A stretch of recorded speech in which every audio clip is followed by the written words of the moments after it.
Good morning, good afternoon, good evening. Thank y'all so much for stopping by the live stream again. Shout out to Doubtful Genius, one of my old heads. Been around for a while. Thank you for that super sticker. Shout out to all my old heads. There's Derek Casanara's DN, Buttermilk,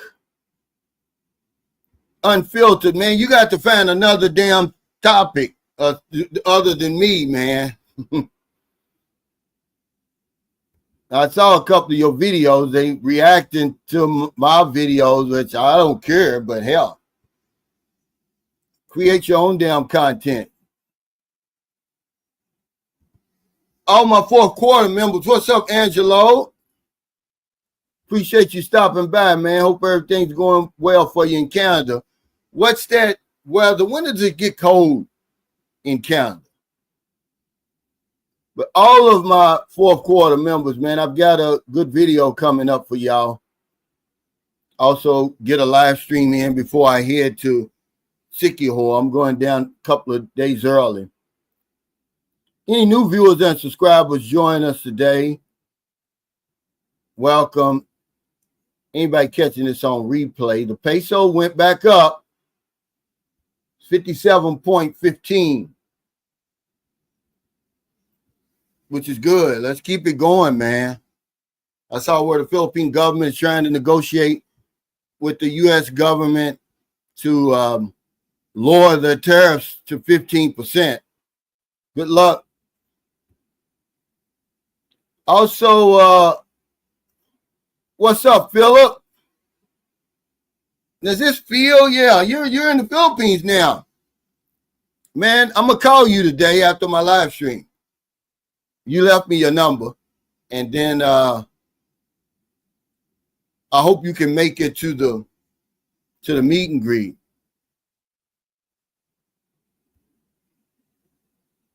He said, what was the name of the car you were talking about? The Raize, R-A-I-Z-E. But you know, we always have a topic. Today's topic is how young is too young when dating in the Philippines?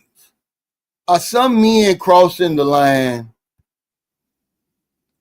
We want to talk about that a little bit today, but of course, you know, we'll talk about a few other things. I saw where a man was accused of stabbing 11 people at a Walmart in Michigan. He's in custody now. 6 are in critical condition. And people always wonder, am I going to be safe in the Philippines? Are they in denial about how dangerous America is? You know, one thing about us Americans, man, we live in denial. It could be right there in your face and you don't see a damn thing. I posted something about, which I've been researching this. I don't just be yapping on here. America's infrastructure is crumbling. It's not keeping up. Okay, so I've been posting a few things, you know, just from my hometown in Louisville, Kentucky. This last one was they're doing bridge repairs. Okay, and then some American says, oh, as if a bridge is a part of the infrastructure. I couldn't believe it. But at the same time, I can believe it because we're dumb as rocks. We're about as dumb as rocks. We don't travel. We don't go anywhere. For him to say that, it really shocked me when it's obvious that a bridge is a part of a region's infrastructure. Come on, man. Don't be I looked it up. It says that it's integral to the transportation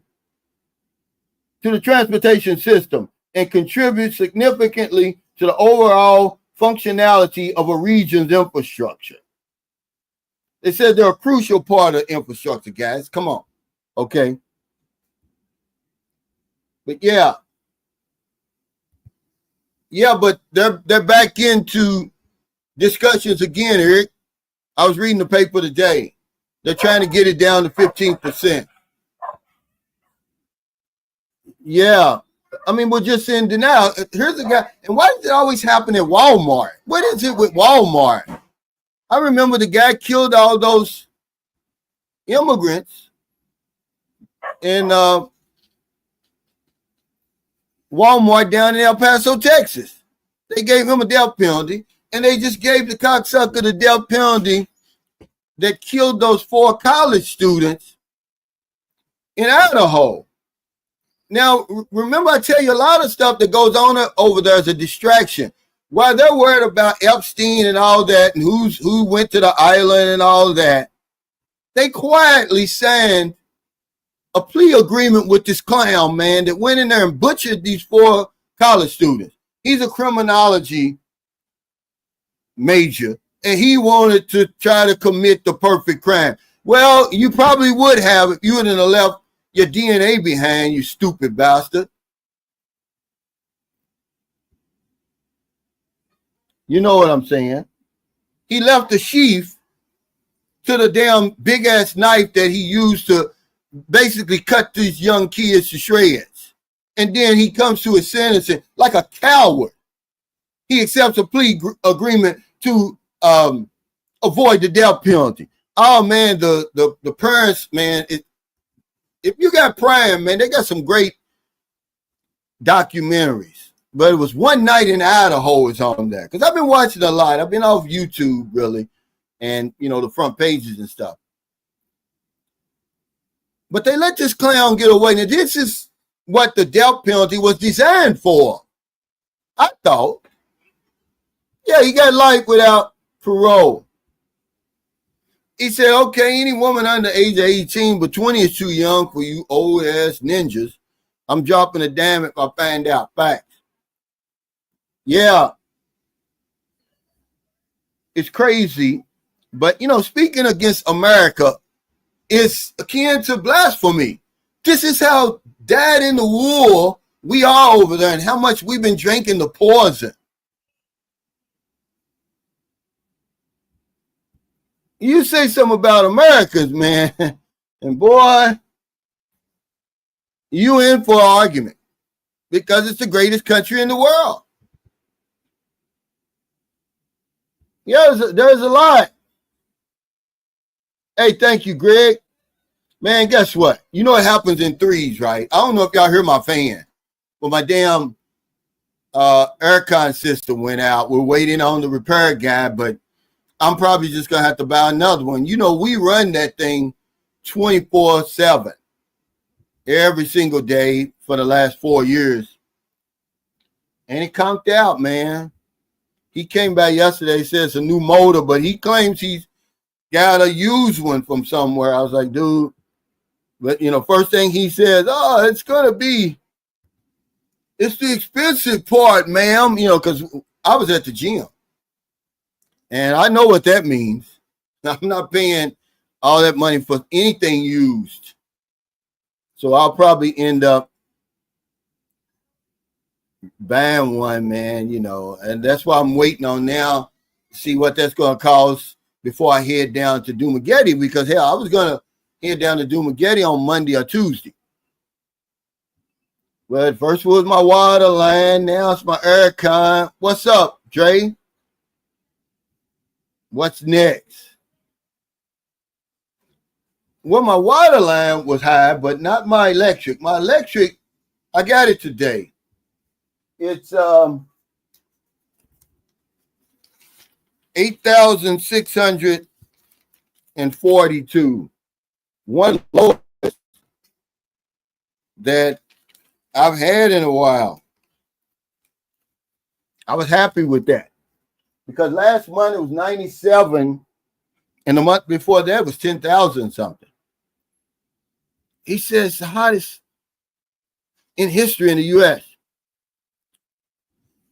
He says, so what is too young? First of all, let me read this disclaimer that it's none of my business who men deal with over here and what they do when they come in the Philippines, okay? But as a father who's raising 3 young daughters over here in the Philippines, I strongly oppose any man coming over here dating women under the age of 18.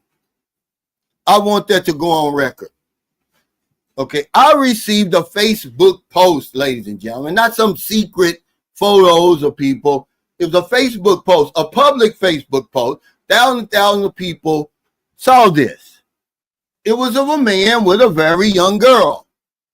According to someone close to the situation, the girl supposedly was 16. But to me, she looked 14. Okay.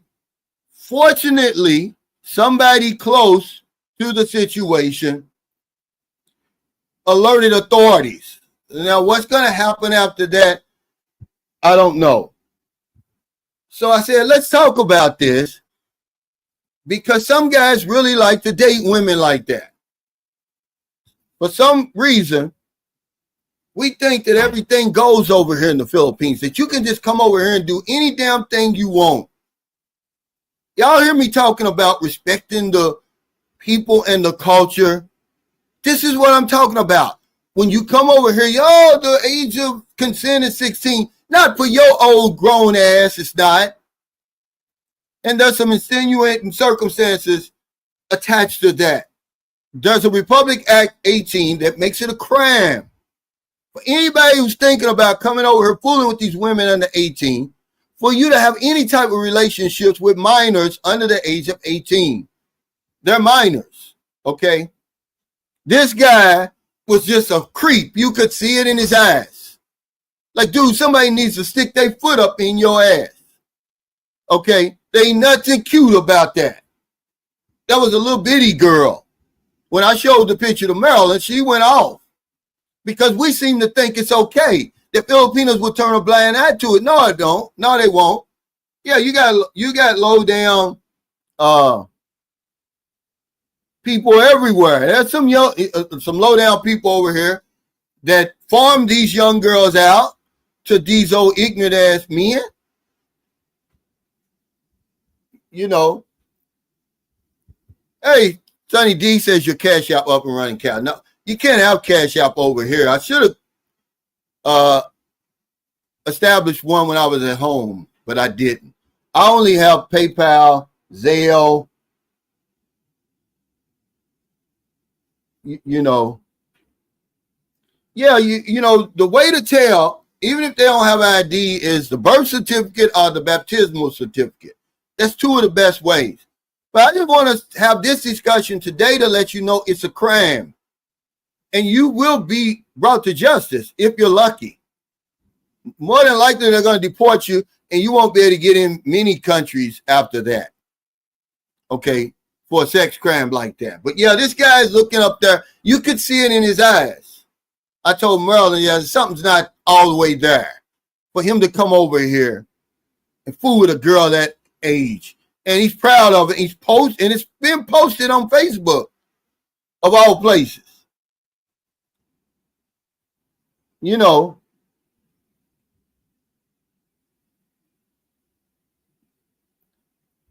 Now, this is why it's important that you find out who you're dealing with over here. We got hot pan syndrome. That causes us more problems than anything else over here in the Philippines as men. Okay, we're so quick to jump in bed with these women. We don't check their age. We don't check their mental capacity. The minute we get off the plane, the pants come down. And it's going to get you in trouble. The very first, no, it wasn't a mama, it was an auntie. It's these aunties that are doing this. That are, you know, because the mother probably, you know, has a little bit more heart, but when it's the auntie, she doesn't have any skins in the game, basically. Excuse me, guys. Let me get my rag. Because I don't have my aircon on today. So it's easy for them, you know, they may be online talking to some people and end up finding out that, yeah, there's some weird ass people in the world who would date a little girl like that. But this guy looked like he wasn't doing anything wrong. Pitiful, man. I mean, really. He says, a damn shame the family's okay with that. But here's what happened. When I first came to the Philippines, I've told this story before, but there's a lot of new people on here, and it's relevant to what I'm talking about today. I met a woman, she was 38, the woman 41. Well, the woman 41, we hit it off. And that's who I spent my time with. Well, she was telling me, she was surprised that I was there to date a 41-year-old woman. She said, normally, foreigners like young women. And so it stayed in my mind, even though we had a great time, great 2 weeks together. Come back, I get back on the dating site, I meet a young woman, she's 22. And for the next 6 months, on and off, I came over here and we saw each other until I found out through her best friend that when I met her, she was 18 because we were at the birthday party where she was turning 19. I'm thinking she's turning 23. Well, immediately I cut it off after that because my oldest daughter was about to turn 16 at the time. It just done something to me. But she looked 22. There was no reason for me to think that she wasn't 22. But I never checked ID. Okay, that's the closest I've ever come. But I learned a lesson after that. You got to show me ID. So it can easily happen. Okay, and I know what you're going to find out is this. Yeah, I've got Gcash. Let's see. Here's my Gcash. Feel. But anyway,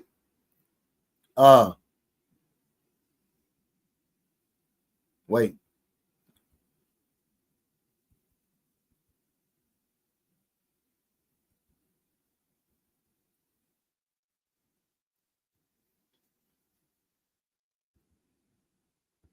Yes, it's really a shame.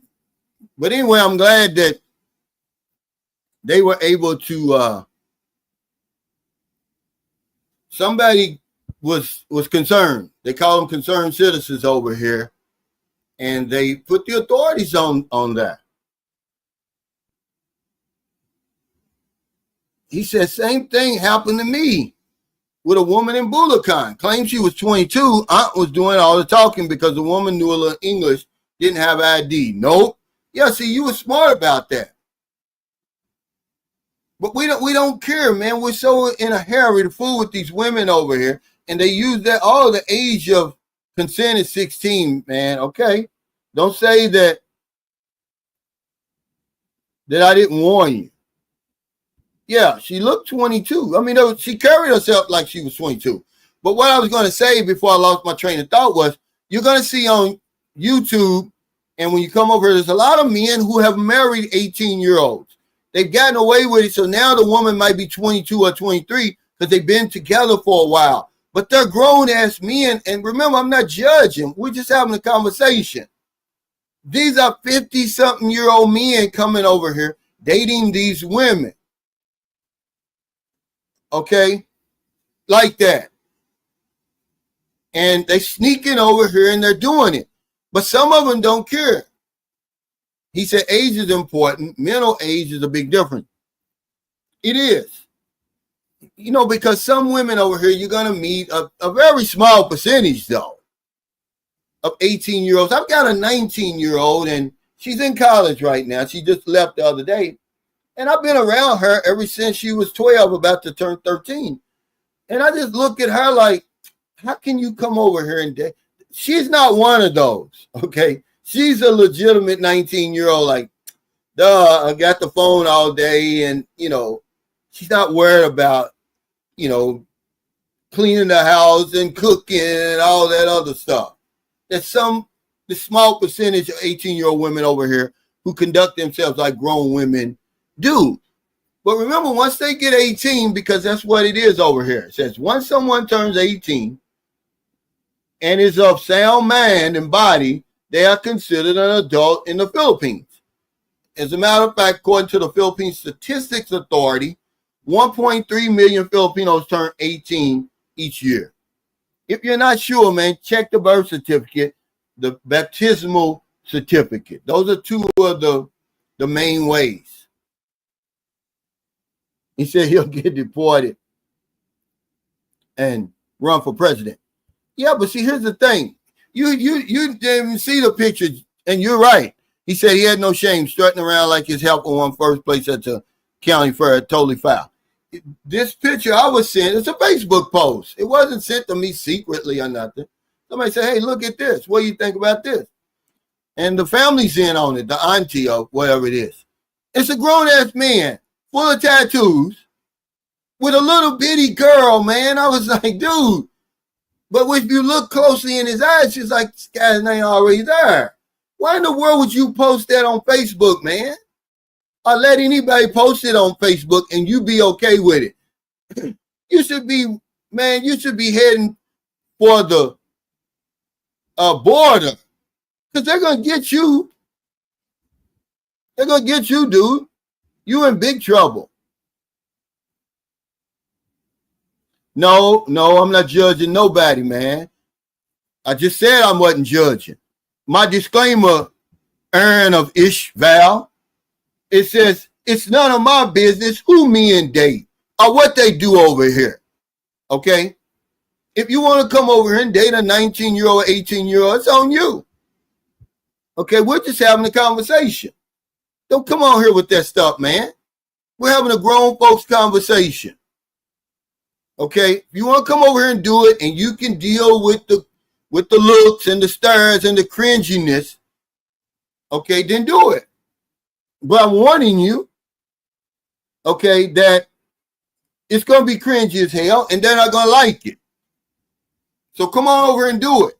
You might get your wig split over here. That's disrespecting people over here. They don't like that for real.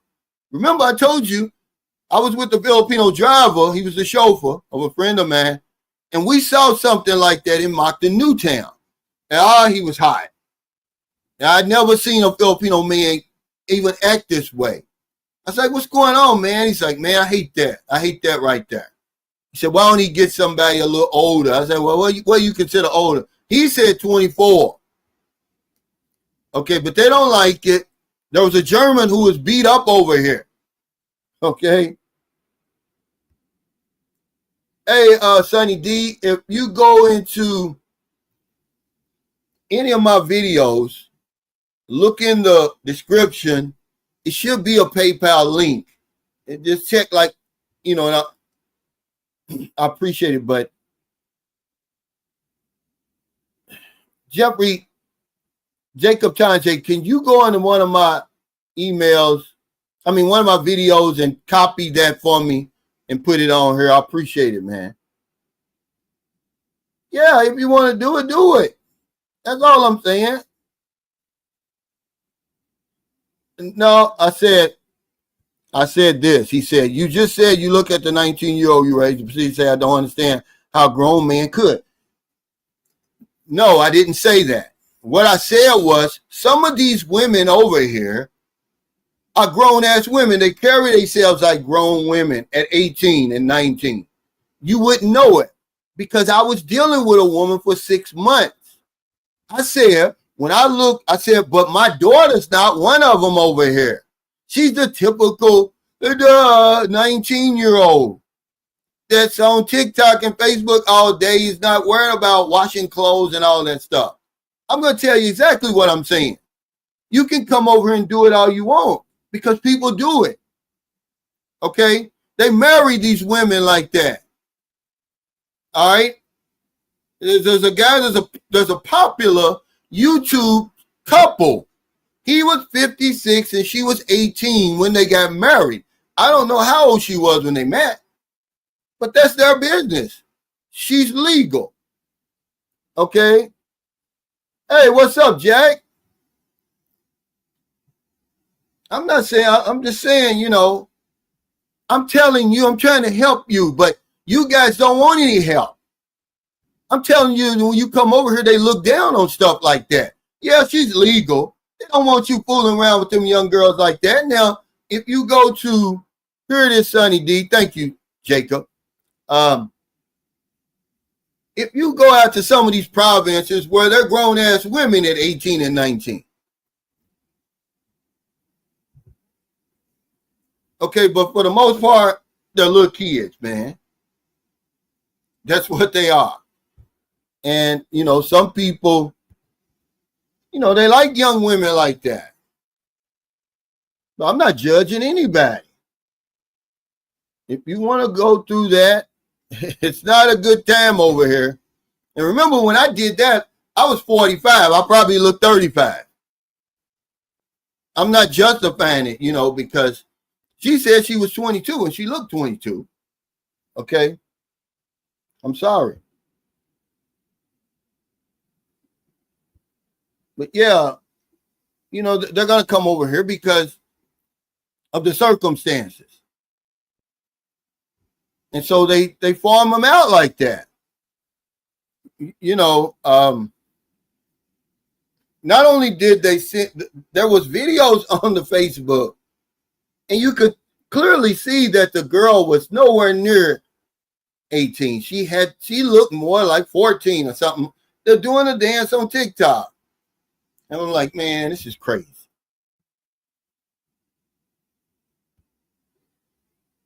Well, they do. I mean, because I had the approval of her parents, because they was like, no, it's okay. It's okay with us.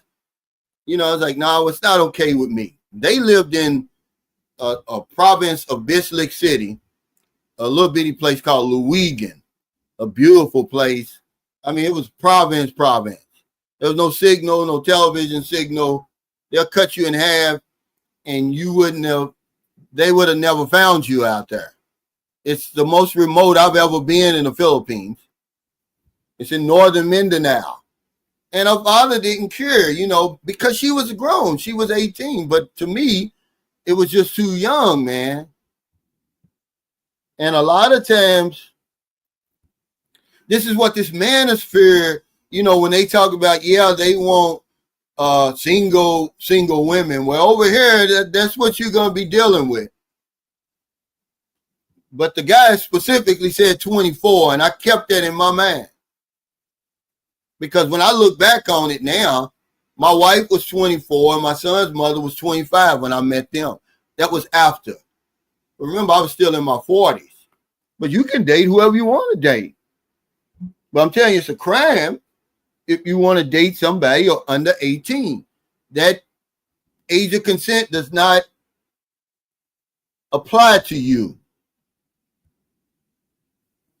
And some people, they think it's a badge of honor.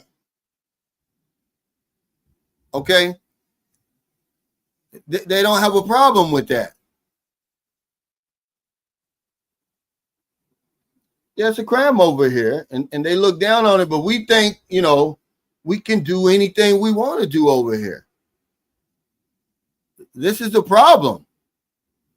Because good and well was turned around, and you had some old, I don't care if he's a self-professed Christian, because that's what a lot of guys try to, disguise themselves as, I'm this religious fanatic, so I'm okay. Okay? Some guy with a Bible in his hand, an old cheap suit knocked on your door, 50-something years old, looking for your 18-year-old daughter, you're going to have a fit. You don't care who he's worshiping. But you think because you come over here, it's okay. And these guys don't have a problem with it. Okay?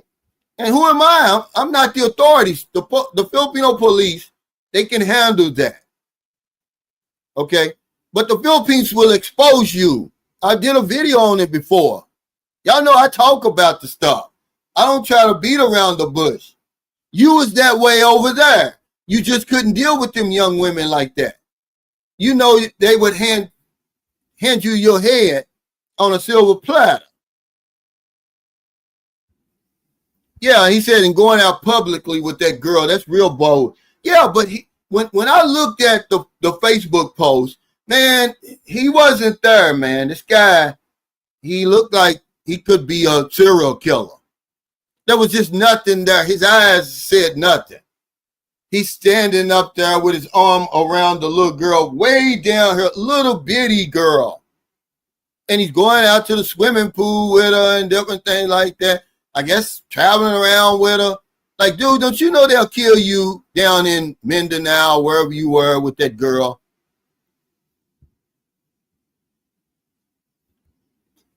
But we don't seem to care. No, we're not a D police, man.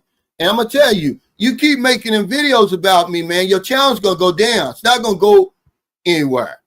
Because I can see you now making a video off of this. I can look at your comments. Make your own damn content. Come over here. Get boots on the ground somewhere. Don't be using me as your content. I don't like that, man. Because I don't do it. There's no need for you to do it. Come over here stealing my content. Pay me. If you're going to make a whole video with my information on it, you need to pay me to do that. Ain't nobody no dick police. I'm trying to help people. He said in the Facebook caption says the aunt's money problems are solved now. See? Some people think it's okay. I'm telling you that it's not. And even if she is 18, you're going to get looked at. You're going to get stared at more than you normally would.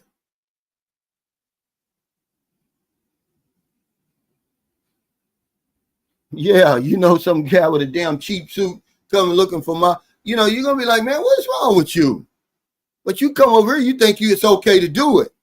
And oh, she's so mature. Right. What's up, Matt? Yeah, it's the sex pet prayer, Matt. Not the expat prayer. No, I'm not going to get, I ain't got the big head. I'm saying you don't be making no videos about me. Use your own damn content. If you want, I'm trying to give you some advice. Okay, that's all I'm saying. And then you got the nerve to be on my live streams. Ain't nothing good about that, man. I'm trying to help you. Ain't nothing about the big head. Everybody knows I'm humble. What you talking about? You don't even know me. Sit there making videos about me, then coming over here talking about the dick police. Talking about, yeah, it's benefits to dating a young girl. Well, come over here and do it. And cut your damn head off.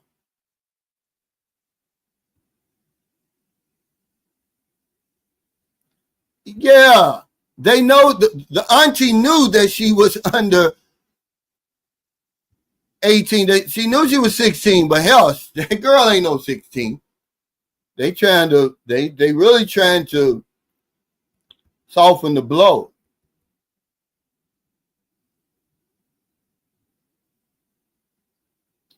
Well, it really doesn't. Like I said, it's not a crime. We're just talking about it. I just want you to know, Raymond, that sort of thing happens. Okay? If you really need to know how old the girl is, look at her birth certificate, her baptismal certificate.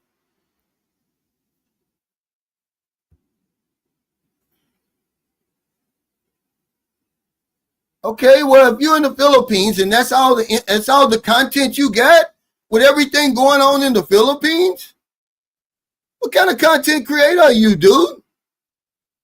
I mean, hell, you can come to my meet and greet and get some interviews and get some content. You don't have to use me as that, man. You don't know me, first of all. First of all, you don't know what I go through. People making all those videos and stuff like that. I could strike you. I could copyright you if I wanted to. You using my content without my permission. But I wouldn't do that to you. But I'm asking you to stop. Okay? That's all I'm saying. That's my content that comes out of my head. If you're going to use it, pay me then. Otherwise, stop it. I'm going to strike you. Because you already done it twice. That's 2 strikes right there. Okay, only 3 and they take you out. But I wouldn't want to do that to you, but I'm asking you nicely. You over here in the Philippines then. All this content over here. And you want to sit there all day with a damn do-rag around your head talking about me. And then you come on here with these old sketchy ass comments about these young women. Nobody care about who you want to deal with over here. It's your business.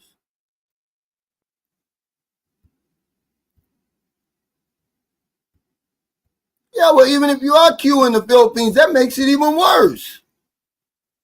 Now you're trying to disguise who you are.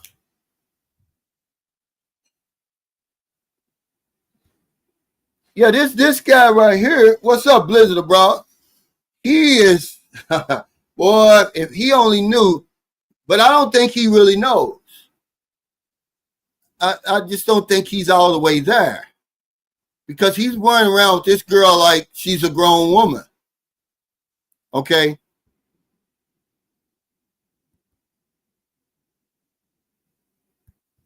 No, but I'm saying here he is.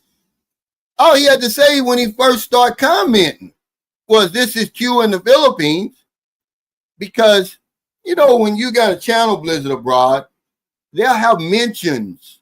If somebody mentions you on their channel or something, it'll notify you. So I click on that and I see this right here. I see, what's his name? Unfiltered Black Abroad. Okay, mentioned you, right? And then he's reacting to 2 of my videos. And I'm like, well, who is this clown? And why can't he make his own content? You know, sitting there with a do-rag around his head, looking real ignorant. Instead of saying, hey, Cal, you know, let's collab. Why don't we, you know, because I do it. I don't care how many views you, how many subscribers you got. I'll collab with you. I'll help you. He said, yeah, you can get fake documents. Yeah, but they're not going to go to that extent. They either got the real thing or none at all. But it ain't about me flipping on him, man. It's about, no, it ain't no crazy work. You using my damn content without my approval. I had to stop a big ass vlogger from that. He getting paid thousands of dollars on my videos. Won't nobody look at him on my channel, but the algorithm's on his behalf. So he'll just put a whole video of mine up there and let his viewers look at it. Not giving me no credit, not doing anything. Boom, I struck him. I took it back, but I wanted to let him know, dude, I'm watching you. And he never did that again. I don't like that.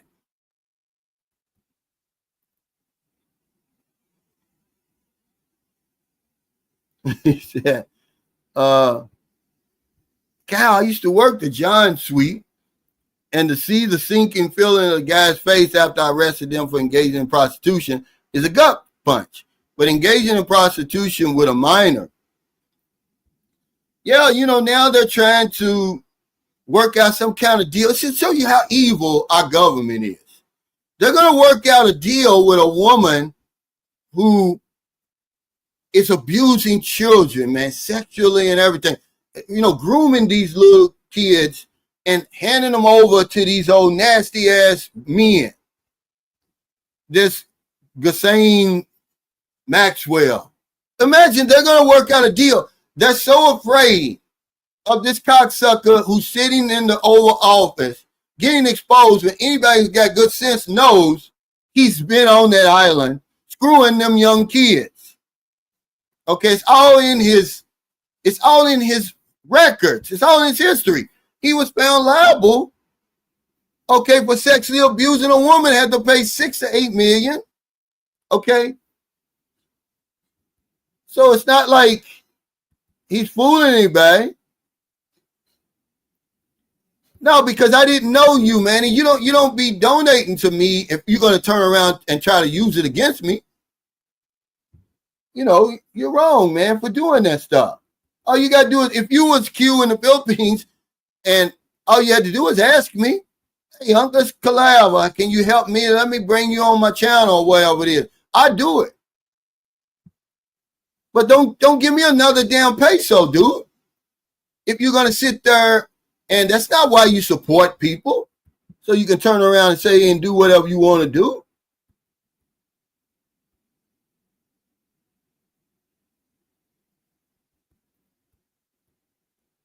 Hey, what's up, Paul? He said, looking forward to August 2nd at Infinity Sands Resort, Sikihor. Nice weather. It's all making fun weekend. Calvin, Maryland, good people. Yeah, thanks, Paul. He came to a meet and greet in Carmel. As a matter of fact, I've got a video coming. I'm just basically going to walk you through Carmel's and kind of introduce that new wing of that hotel to our to my subscribers, just in case. It's just another option for you when you come to San Carlos City. That's all. But it's really a nice place. It's brand new. I believe it opened, excuse me, I want to say March or April, because I asked the young lady. I don't think she really knew. She said March, but it's only a few months old. But yeah, Paul came, but this next one's going to be really nice. And the Infinity Sands, they're giving us a break. They claim their rooms are 5,800, but for the Sunshine Shoulders, they're giving it a break for 3,400. Now, how true that is, I don't know. I booked one night, the night we're going to be there. But the rest of the nights, I booked at my favorite place, Gladwin's, at the Gold Sky Seaview Resort. He says, I don't know why some people hate on you, Cal. It's stupid to think that the only reason they hate on you is because you living your best life. When I met you in Cagayan de Oro, you were the same person as YouTube. Hey, thank you, man. I appreciate that. Well, you know, people are just ignorant, man. It's usually Americans. You don't see anybody else doing that. Okay? They're Westerners for sure, but mainly, I would say 90% of them are Americans, and they're just jealous, really. That's all. He says, that's why I don't post videos, Cal. But see, they can't scare me. That's what they want to do. I ignore them, really. They just want their attention. That's really all they do. These are grown people, mostly grown men. I saw where 53 Shades Darker made a short video about it. He's like, some of these guys are like Wendy Williams, and they need to start their own, like The View. They group like The View or something. Sitting around making, videos about other men. What's up? Yeah, they all are. I mean, he's going to the extreme lengths, man, to hide the obvious. Everybody knows what's in his history, man. What's up? Yeah, I'm just saying, if you're going to be in the Philippines with all this information and stuff, I just don't like it. I mean, I don't know how they even get away with it. They make a lot of money doing that. They'll sit there and just use somebody else's content, because according to YouTube, they've got some type of fair use or whatever, which a lot of the people, they don't even post that anymore. And what they're doing is not really fair use. Oh, okay. He said they officially changed the SRV age limit. Now it's 40. Wow. Now that's a game changer there.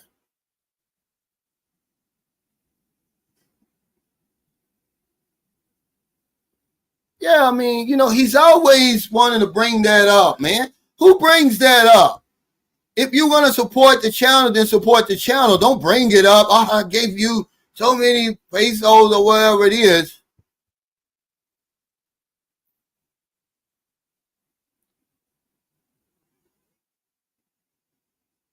He ain't discussed nothing with me. He said it, Q. I thought you said you discussed it. He's lying. Because I wouldn't have had a problem with it.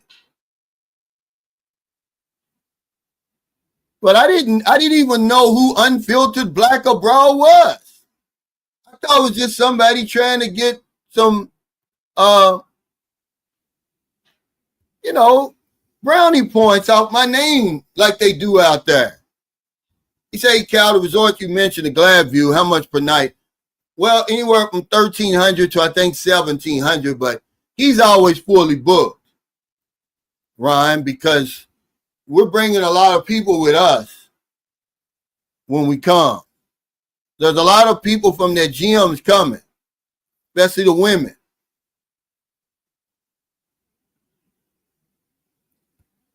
Because they're not all up in my face, Q. That's why. They do that stuff anonymously. I don't know them. You're showing up on my YouTube, man. If Sick Grandpa and who else makes those videos about me, Smooth Lee and all them guys, if they showed up on my live stream, don't you think I'd have a few words to say to them? But I don't go on their channels and say anything. Do you see me in your comments on those videos? I ignore them. But then you're going to show up on my YouTube. I didn't even know it was you. Not that it makes a difference. I ignore that stuff. But now you right here in my face. What are you talking about?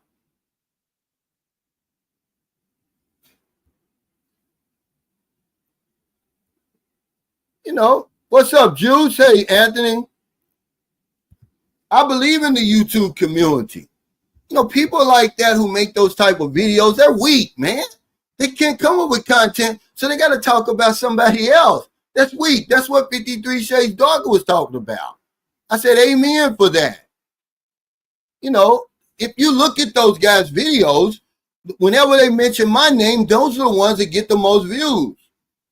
All of them.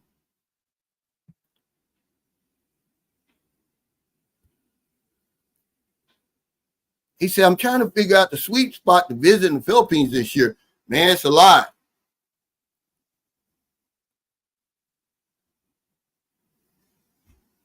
It's a lot, man. But right now, you got to be real careful with this weather. Okay? But yeah, there's a lot. This Siquijor is nice. A friend of mine, he moved back to Siquijor. What's up, Curtis? But yeah, we're talking about how young is too young. What's the youngest that you would date over here? Put it in the comments. And are some men crossing the line? Or would you allow your daughter, your 18-year-old daughter, to date some old scruffy 55-year-old man just because he got a Bible in his hand and he's quoting Jesus? Would you still allow him to, you know, because we all have an imagination, okay? And we can only imagine what them grown-ass men is doing to those little bitty girls. Okay, ravaging them, you know. Now, you talking about stealing their youth. He said 28, 35. Wait. He said, what's the legal age to drink? I believe it's 18. He said 45 to 65. You know, I don't have any problem against Q. I didn't know it was Q in the Philippines, first of all. If it would have said Q in the Philippines on the mention blizzard, I probably wouldn't have, you know, but it was unfiltered black abroad. I didn't know they was the same.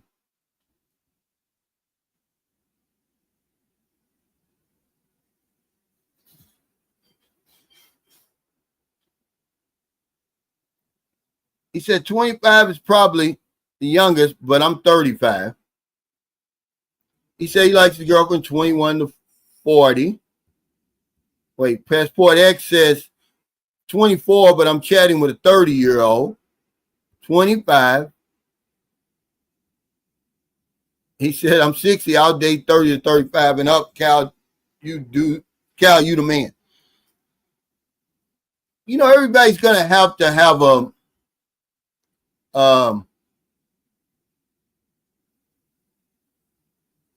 age limit. But one thing about it is when you get over here, man, you can't tell them apart. Okay, that's the whole point. You really can't. He says in ancient times or whatever, not in ancient times, and it's not even illegal over here to date a woman 18. But I'm saying, can you handle the attention? This is what people, you know, we sit at home and we dream and fantasize about dating an 18-year-old. Some men do. But can you handle that attention when you get over here? Because it's going to be extreme. then they're just going to look at you and keep going. They're going to stir a hole in you. Well, it doesn't matter, okay?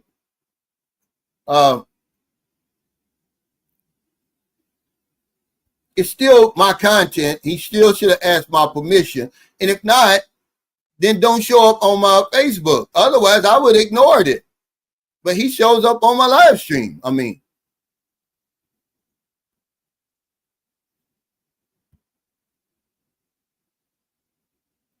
$18 to $35. He said you can tell their minds apart.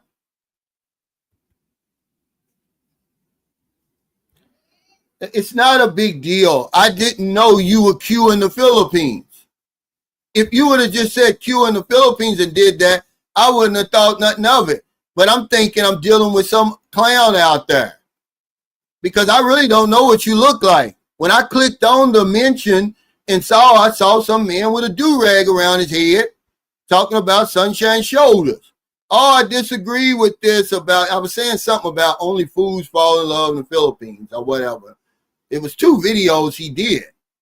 You got to be careful, man, when you're using these reaction videos because people can strike you. You won't be on YouTube long. He said, that's true. I thought some of the girls were still in high school, but they were in college.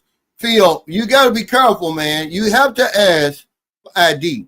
And as long as you can handle the attention, as long as she's of age, okay, go for it.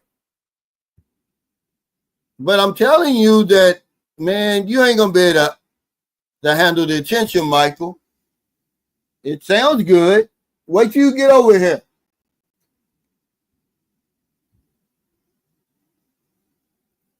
Remember when I dealt with that girl, I was 45. I probably look 35.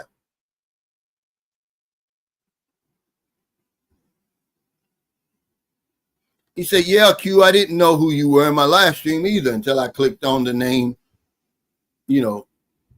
Unfiltered Black Abroad. But see, we've got hot pants syndrome. And a lot of times we were already beat and jumped into bed and done our business with the girl before we ever see her ID, before we ever really know where she lives and what mental state she's in. We're literally meeting these women at the airport going straight to the hotel. Am I lying? Y'all looking at me like I'm lying. This is what we're doing. Because, everybody's talking about so many videos have been made about all the guys spent 3 years in prison for arguing with his girlfriend. Well, that's his fucking fault. Okay, he got unlucky over here, first of all, and we're not getting the whole story. But he probably didn't even know. The minute he got off the plane, she's waiting there at the airport. They started moving and living together. He don't know nothing about the woman. Then when he starts, I don't want you anymore. Now she wants to, bring him up for charges. I'm not buying it. Can that happen over here? That's an extreme case. That's anecdotal. Okay, because most Filipinos, man, they don't deal with the court system. We're not getting the whole story. Can you be falsely accused over here? Absolutely. There was an American man who was falsely accused of rape over here, but it wasn't his girlfriend. He got into it with the lady. Okay, and it was more like a vengeance thing for her. But there's no due process over here. So you're guilty until you prove yourself innocent. Okay. I can see how his stuff was, you're talking rape. They're saying that he was arguing with the woman.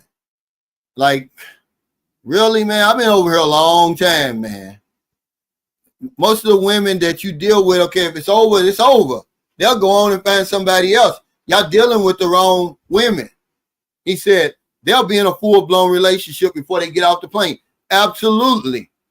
And all they do is consummate it when they get off the plane. And once you lay down with these women over here, dude, man, you done signed the contract. Okay? It's a wrap. They know I'm not playing.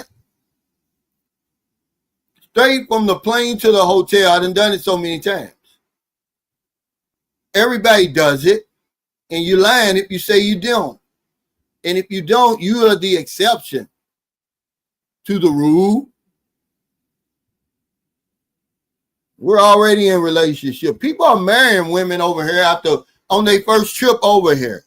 I've seen it done. I've got a good friend, and he lives in Carrollton, Kentucky. Right before you get to Carrollton, Kentucky. He's got a nice house, nice job, everything. He was 50 and he met his girlfriend. She was 19. They're still together. But she was from the province. She was a grown-ass woman, you know, and it's proven that his choice was the right one. But they're not all like that. And one of the reasons he went that young was because his wife of 25 years ran out with his best friend. He really didn't trust women. He was like, Calvin, I really wanted a younger woman, somebody that I could,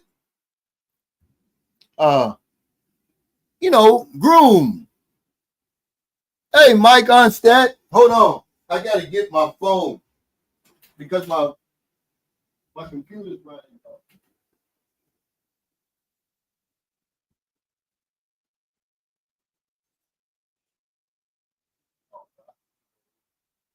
Hey, thanks for that super check, Michael Onstadt. That's the Michael Onstadt that I'll be promoting, guys.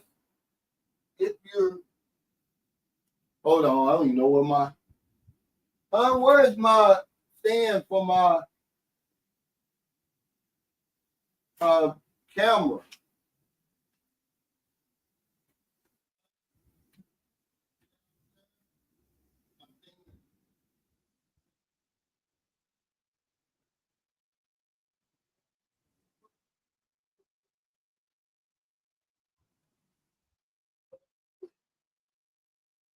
My phone is not in the room. I don't see it.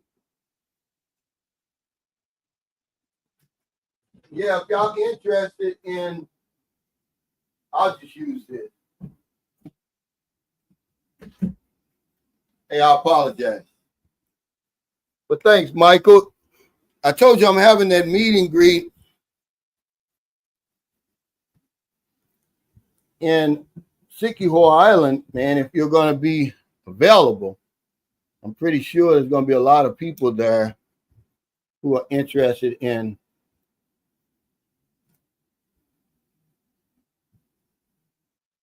some insurance. Let me turn this around.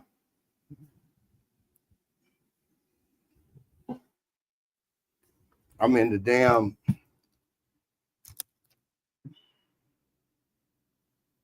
Wait.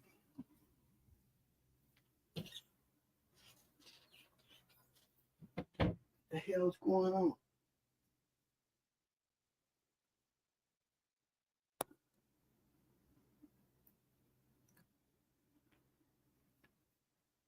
Okay.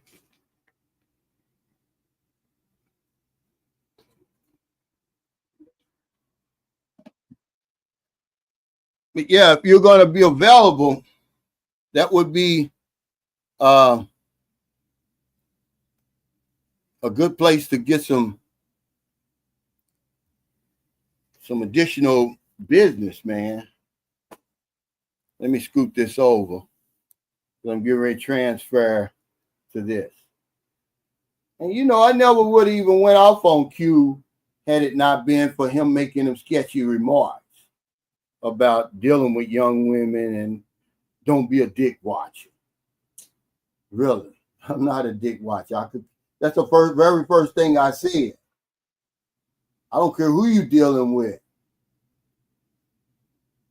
I put that out there. If you want to come over here and fool with them women, he said, you talking about a woman I Cadillac.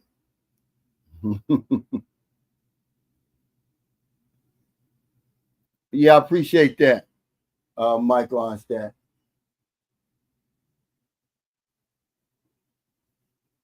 Okay, let's see.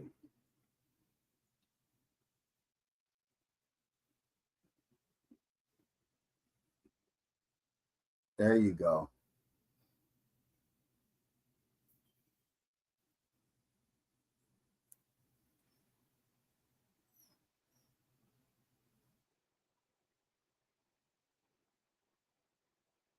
Okay, y'all, here I am. I had to get off my computer. Hey, Unlimited Black Abroad, thanks for that super chat. Said, Unc, the problem is I can't express my thoughts. Wait.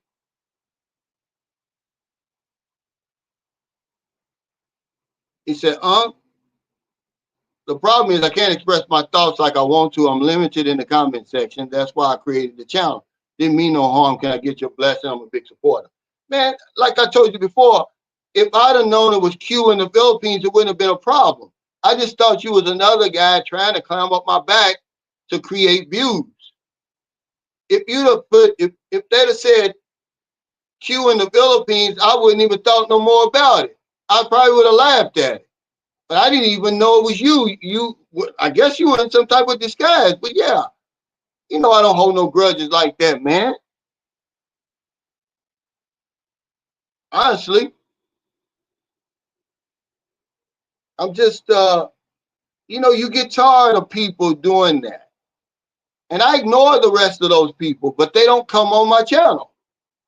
Them old weak ass men that can't make no content.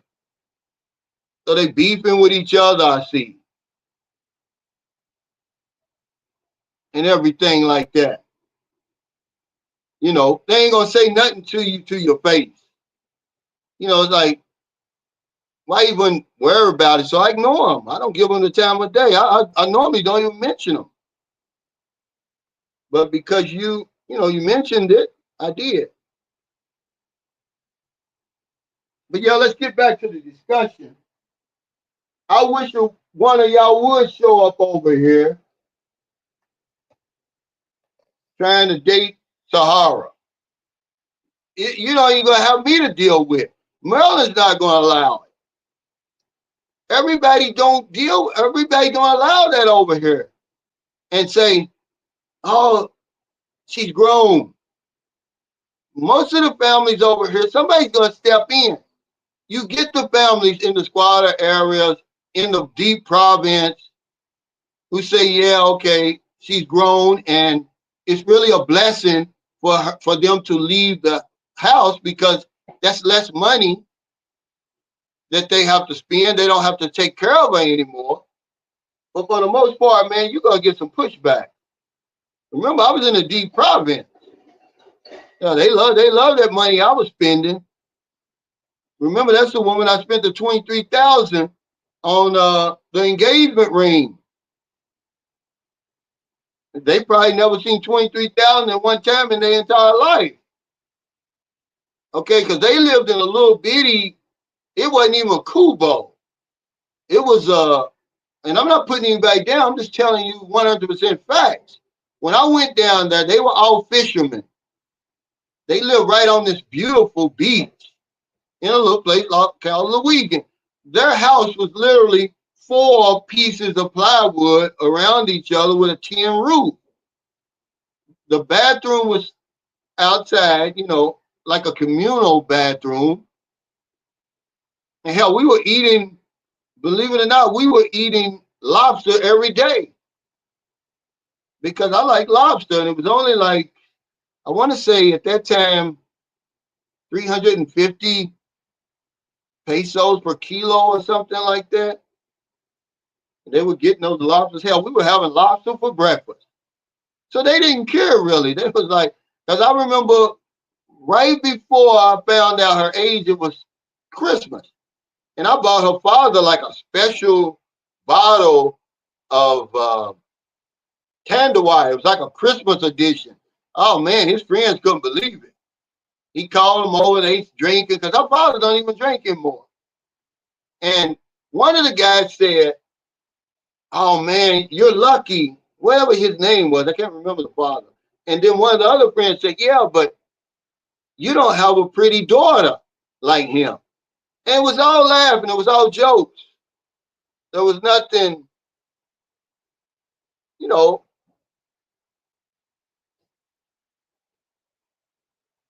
yeah, he said he should have just did it on the same channel. Yeah, he threw me off because usually I ignore those guys, but then you show up on my. I had no idea. W Secret to Success said that Julius Caesar, young women under the legal age equals a dime being dropped to the NBA in jail time. You will get a lot of wear and tear in there. Yeah, I'm pretty sure he'll be able to find somebody to stick his banana in them old greasy tailpipes in the damn jail. When you got people sleeping on top of each other, I wouldn't let Curly go to jail here.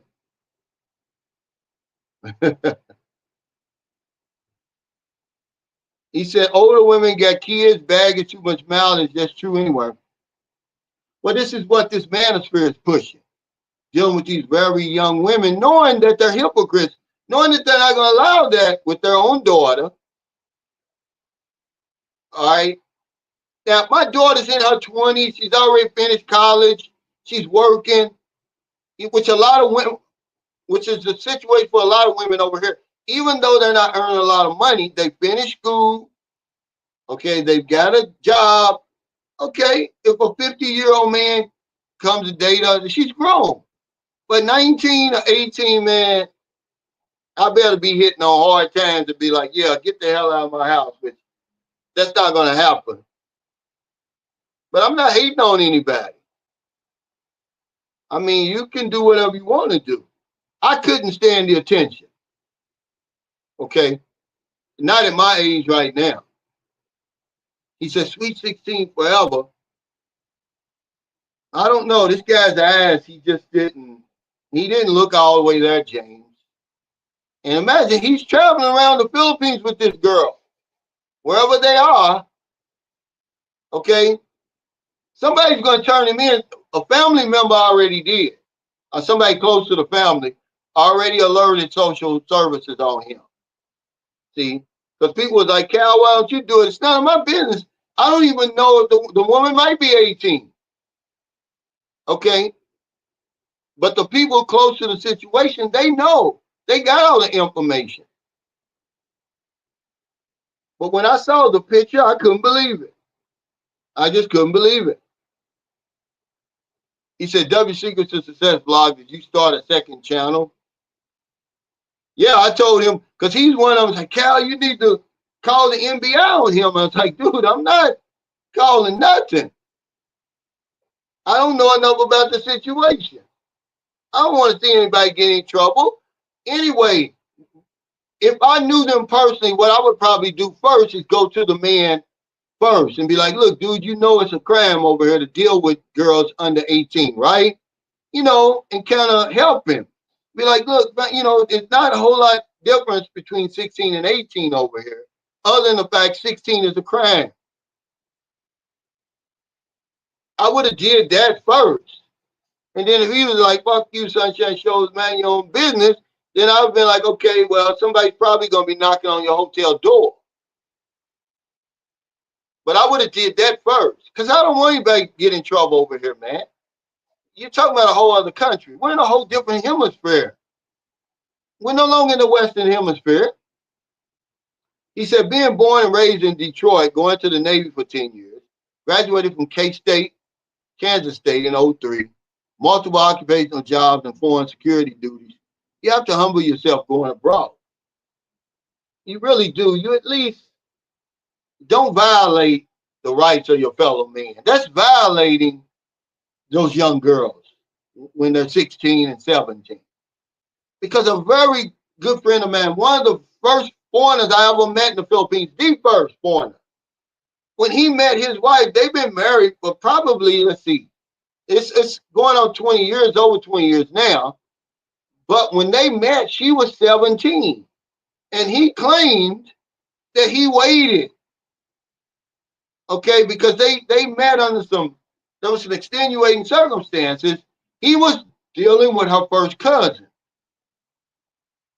Well, the first cousin was a scammer, basically. All the money he was sending her, she's spending it on Filipino boyfriend. Well, the young lady told him, say, Uncle, Kay, I just use that to keep him anonymous. She's doing this and doing that, and all the money you're spending. And since you're a good man, because that's what they'll do, you're a good man, I don't want to see you hurt. And she slid right in there. But she was 17 at the time. And he said, okay, we waited until she was 18. And I'm looking at him like, dude, you ain't waited nothing. But he got away with it. He got away with it. And they've been married for 20-something years now. Because I met him in 2009. And that's been, 16 years? So, yeah, they've been married close to 20 years. They got a daughter now and everything. I mean, he's well-to-do. But it don't matter. If you want to play those stupid games, man, you're going to win stupid prizes.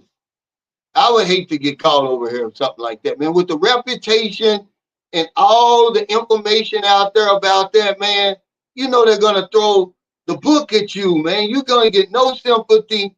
They're liable to give you a life sentence, man. There's no woman in the world worth a life sentence over here in the Philippines, because you'll probably do every day of that life sentence. You got to ask yourself, is it worth that? I had another subscriber stayed in the guest house with his new girlfriend. She was 21. But he said he had went down to Mindanao because he's a Muslim. Okay, he's originally from Iran. He said, Calvin, when I got down there, he said the girl was only 16. And the family said, oh, it's okay. We're going to give you the blessing. Go ahead and give us the dowry. You can marry her. And he was like, no, I'm against that. And second of all, I couldn't get her in my country anyway. They wouldn't let me bring her to my country because he was from the Netherlands. And he said they would never allow me, but he said that sort of thing goes on down there. He said, stay true to yourself and live your best life here. As the Philippines is what you make of it, and your attitude will make or break you. Careful where you dip, your wig. This is great information. But men, we don't listen. We're not going to listen to another man, Paul. We're going to come over here with our chest stuck out. We're going to do whatever we want to do.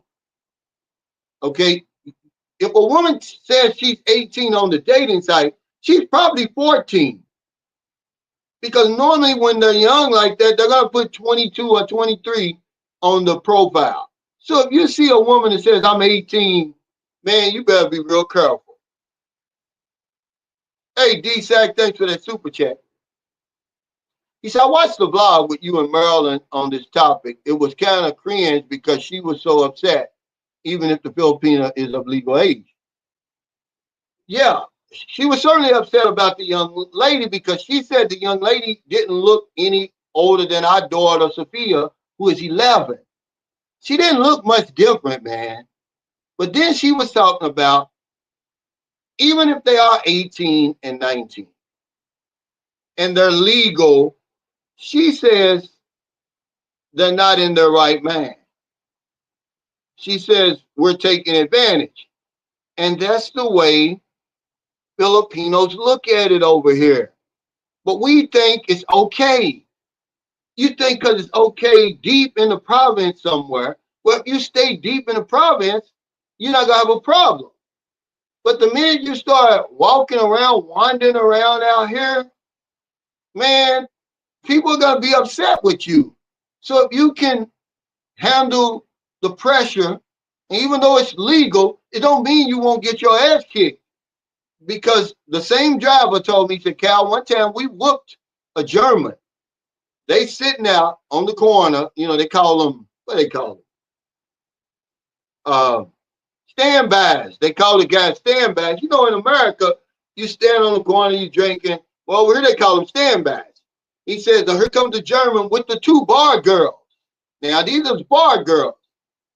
So he takes them up to his apartment, and next thing you know, they hear the girl screaming. And one girl runs out on the balcony, she's naked. He says, hey, this guy took a Viagra, and he's hurting us up here. They went up there. They didn't even know the girl and beat his ass, robbed him, and got him deported. So they don't play that stuff over here. Okay, these are bar girls. He said, Cal, we care.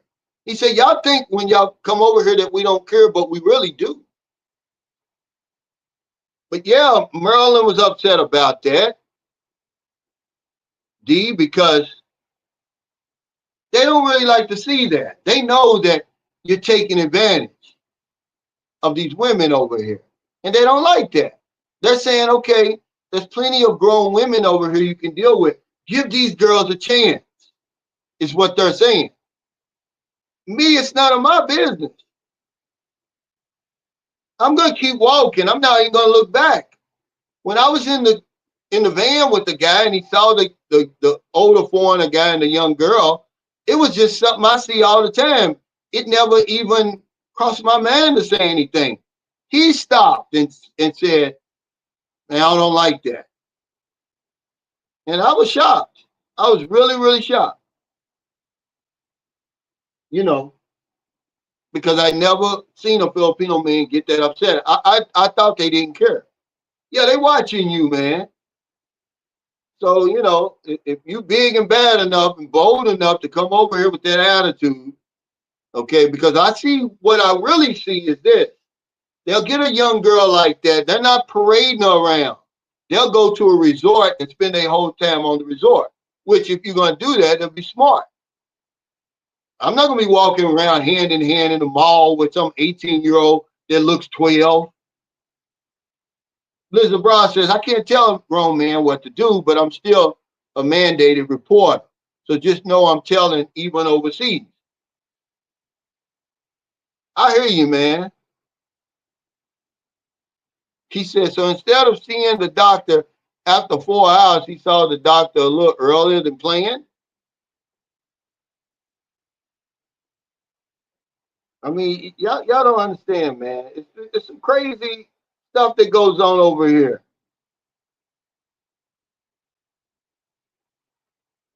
Okay, he says a young Filipino has a choice.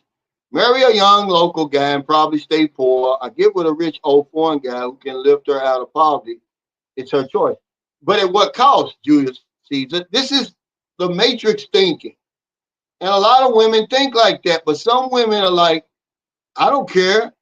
I'd rather stay poor. I'm not going to sell my soul to the devil.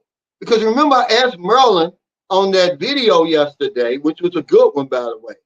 See, y'all ain't heard it yet. Once Merlin gets comfortable and, and realizes that nobody's going to bother her, I'm not going to let anybody bother her. She's going to give you the nitty gritty. She's not like these other women. She talks from the heart. Okay? She said it's a stigma attached to dating a foreigner. It's like, yeah, you sold your soul. You liberated.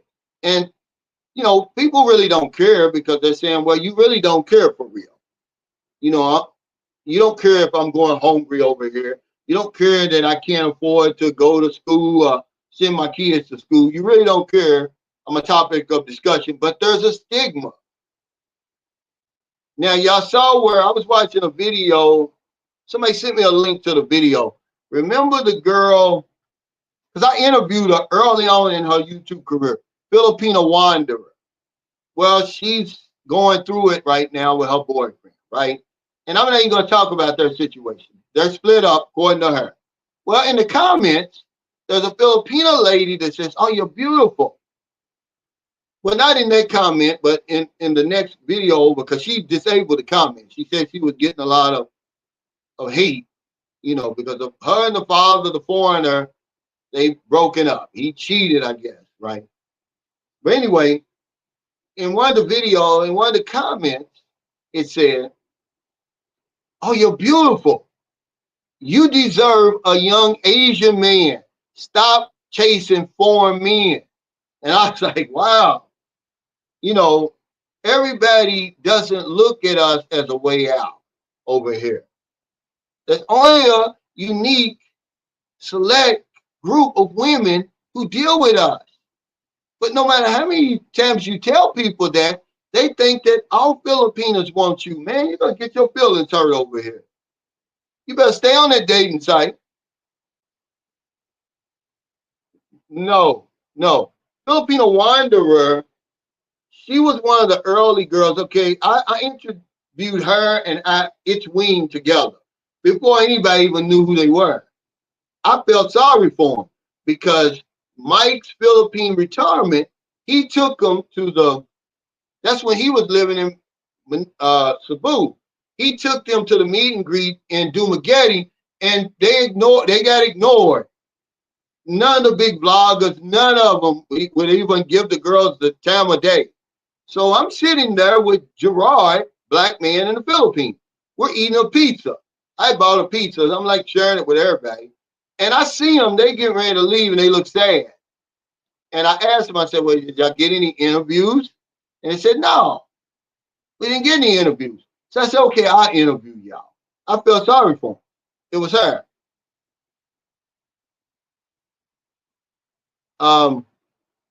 And she eventually caught on. And, you know, she's got a thriving YouTube channel. She's got over 100,000 subscribers. Now, I don't know if she bought subscribers or not, because her views don't reflect a strong following like that. But she's got over 100,000 now. Her and there's another one, Filipina something. She's really getting the bag. Okay, because she's smart enough to keep the phone in the background. But that comment caught my attention. She called me and gave me some good content this week. Man, thank you. But man, I've been on her for 5 years. I just share my experience, really. I've got an interview coming up with a gentleman from Vietnam. And the title is Vietnam the new hotspot, or are they just capping? So I want him to give us the nitty gritty on Vietnam.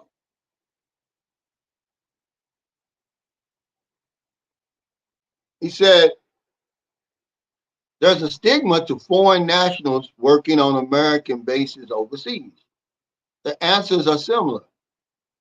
You're going to pay my bills? Yeah, that's basically, you know, there's a stigma. But really, they don't care. If they choose to date a foreigner, they don't care, because they're saying, look, at the end of the day, you really don't care. You know, I don't have a job. I lost my job. It's not paying me enough money. And this man, he's going to take care of my kids, take care of me, give me everything I want. You know, because I asked Merlin, I said, okay, now that you've, you know, been dealing with me for almost 7 years, was it worth it? She said, yeah, it was worth it. But for some of them, it's not worth it, because the man turns out to be somebody else. He's not the man that he claims he is. So they, you know, they really don't have anything to lose, guys. I really want to make that video. I think I'm gonna make it, but I'm not gonna give it to YouTube. Or if I do, I'll give it to my group. I mean, my members only, or my Patreon. Because when you deal with women who have nothing to lose, man, they're some of the most dangerous people on the planet. Okay, and this what I think happened to the guy who claims he's been in jail for 3 years for arguing with the lady. You know, but for the Filipino, in her mind, she thinks it's easy to go online and meet another foreigner. I met you, I can meet somebody else. But they don't know they may have to suck 5 dicks before they meet a real decent man. Who wants to put themselves through all of that? You know, but it is easy to find a body online. The same with the man. He thinks the same way. Okay, I can just go on the dating site and find a woman. Well, is she gonna be? How much money you got to go through before you finally find one that you can then trust? He said, yeah, I saw the Philippine Wonder Block. I felt sorry for her because I feel like I know her, even though I don't know her for real. I don't know her personally. You know, I met her in person a couple of times. Matter of fact, I interviewed them in Dumaguete. Then they came to my meet and greet in Cebu and Lapu-Lapu at the Cafe Engelberg. Derek Q set that up. It was her, It's Wing, Sharon Lapu-Lapu, and the other Filipina. I can't think of this woman's name. The Filipina something, which her rise has been just nothing short of amazing, really, because this woman could not speak English, really. I mean, her English was horrible. It was worse than my Visayan, because she lives right across over here in Toledo. What's her name, guys? The little cute girl now that wears the little sexy outfits now. Filipino, not Filipino wanderer, Filipino something. This girl's done shot up. Now, I believe 100,000 is real because these guys are so thirsty. But they came to my meet and greet. Her rise was about as amazing as anybody's rise because she wanted to interview me. But I was like, okay, because I said, okay, I've got to be in Toledo to get to San Carlos City. We could do the interview there. But the more I thought about it, I was like, how am I going to be able to talk to this woman? She can't even put two words together. But now you see her, man. But yeah, I felt sorry for, yeah, she's the one who sells the flowers. Well, the boyfriend left her. They had the baby. They broke up. She claimed he cheated on her twice. And when you see the guy, and I don't know him, but I know people like him, the type who come over here and all of a sudden they don't get any attention at home. They become these, fly guys over here, and they can get any woman they want over here. But go and watch that, man. It'll tell you a lot about foreign men and these Filipino and foreign relationships. Because I watched it because I felt like I knew her, man. I really felt sorry for her. She got food, and a lot of them do. But I'll let her tell her story. I'm not gonna tell it, but go watch it. It's gonna tell you a lot about some of these guys that show up over here. Okay. She claimed she was no, he said, Cal, you must be interviewing. She said, no, but I told the guy, I said, look, I got a good friend who's living in Vietnam. He's gonna watch this interview, so he'll know if you're holding back. He said, we want the nitty-gritty, man, on everything over there. Because this guy's getting ready to marry a Vietnamese woman. But yeah, she claimed he didn't even have a job. She was the one, with her YouTube and everything, was paying for everything. It's a good, teach you a lot about these guys showing up over here.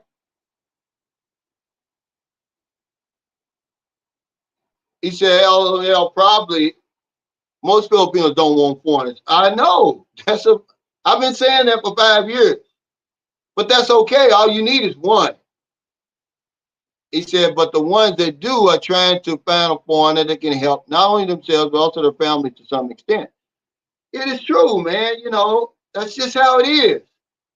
But we're always talking about what they're wanting, Joseph. What are we wanting? Okay. Why do we always, keep the focus on the Filipino? You should be talking about what you want and why you're way over here, because she doesn't really have to go through a whole lot to meet you. You already have to jump through hoops and run around in circles and turn flips just to meet her. Meanwhile, she's just over here going about her daily life. But we're always wondering, what do they want from us? What do you want from them? We know what you want from them, but you're afraid to say it. Okay? It's just like the first part of your comment is true. Most Filipinos don't want foreigners. Well, most foreigners that come over here really aren't losers. But there are a lot of losers that come over here who can't get a woman anywhere else. Let's have that discussion. But we always keep the focus on the Filipina. But do you think that a Filipina's not going to get help over here and not help her family? Then you don't know the Philippines. Because they are. And if you with a woman and you're helping her, you raised her standard of living, and she's looking down at her family like, no, we're not helping you. That's the biggest red flag. You with the wrong woman. If she don't care nothing about her family, she sure don't care nothing about you.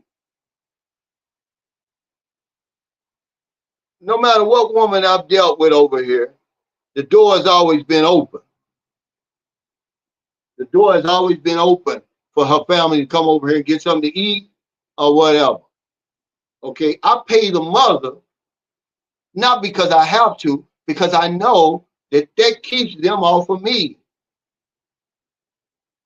It's not like her mother don't deserve it. She does, but they don't come to us. That's money that she rightfully earns. So I give it to her. So guess what? If they want something, they go to the mother. They don't come to me or Maryland. He said, what's the problem with the age-gap relationship when you're giving them a new life? We're not saying there's anything wrong with it, but it's a crime, Q, if you're dealing with a woman under 18. There's nothing wrong with that. And remember, if you can handle the attention. Can you handle that attention? You may think you can. If all you're going to do is just stay on the resort, all you got to do is look at the stairs from, you're not even going to have to look at the stairs. You're going to jump right in the taxi, go to the resort, and get in the taxi, go back to the airport. But you're not going to be wandering around with the woman. You may see them at the mall, but that's about all you're going to see them. Can you handle that attention, guys? That's all I'm saying. It's not a crime. And they're going to be potent. These women, they're very fertile. Okay. So if you're 63, remember I told you the YouTuber, all you got to do, I don't know the name of the channel, but they got 2 or 3 kids now. And he's my age now. So me and him could sit down and have a conversation. We got a lot in common. But they really don't want that out there like that. Somebody said they saw him in Bacallet and said he looked uncomfortable. I was like, he probably does.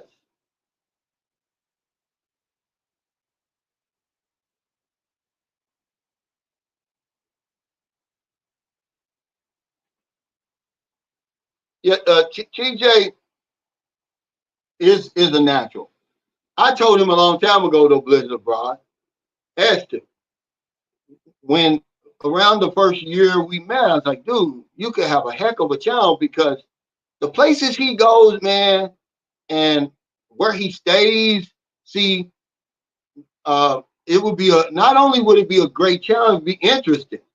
If he sent me videos of these hotels that he stays in because he works those points and stuff. He flies business class, first class, and he's worldly to be his age. I think TJ's 36 or something. He'd have a great channel, but some people don't want that out there, man. But yeah, I told him a long time ago, man, we'd love to have your channel. Because man, he does it up, man. All you got to do is look at my DeVal. Man, when I think about a meet and greet, I don't think about nothing on the level of what he did. He must have a black card or something. He must want to have one of them American Express black cards because he laid it out. When I got there, a guy asked me, he said, how much does it cost to get in? I was like, it's free. But when I saw that stuff set up, I'm like, well, I even was like, well, how much does it cost if somebody wants a drink? It was free. An open bar all night. The DJ, the food. Did y'all see the venue? That's how he lives. He's not fake like that. I've been knowing TJ for about 3 years. He's lived that way the whole time. I was like, man, this is what people want to see. I can't show them that though. I don't got it like that. And he's got a, you know, a damn piece on his arm. You know, he wouldn't have to worry about them. Uh, you know, he could retire. Really, all he'd have to do is his YouTube channel would be booming because that's what they want to see. He says it's important to get any female tested. Yeah, but we're not going to do it, Julius. Uh, yeah, he's taking it too personal. Yeah, it's over with, man. I know who you are now. Remember, normally I ignore people. It's just that I didn't know you was an unfiltered black abroad or whatever it was. Y'all come up with the hell of a names.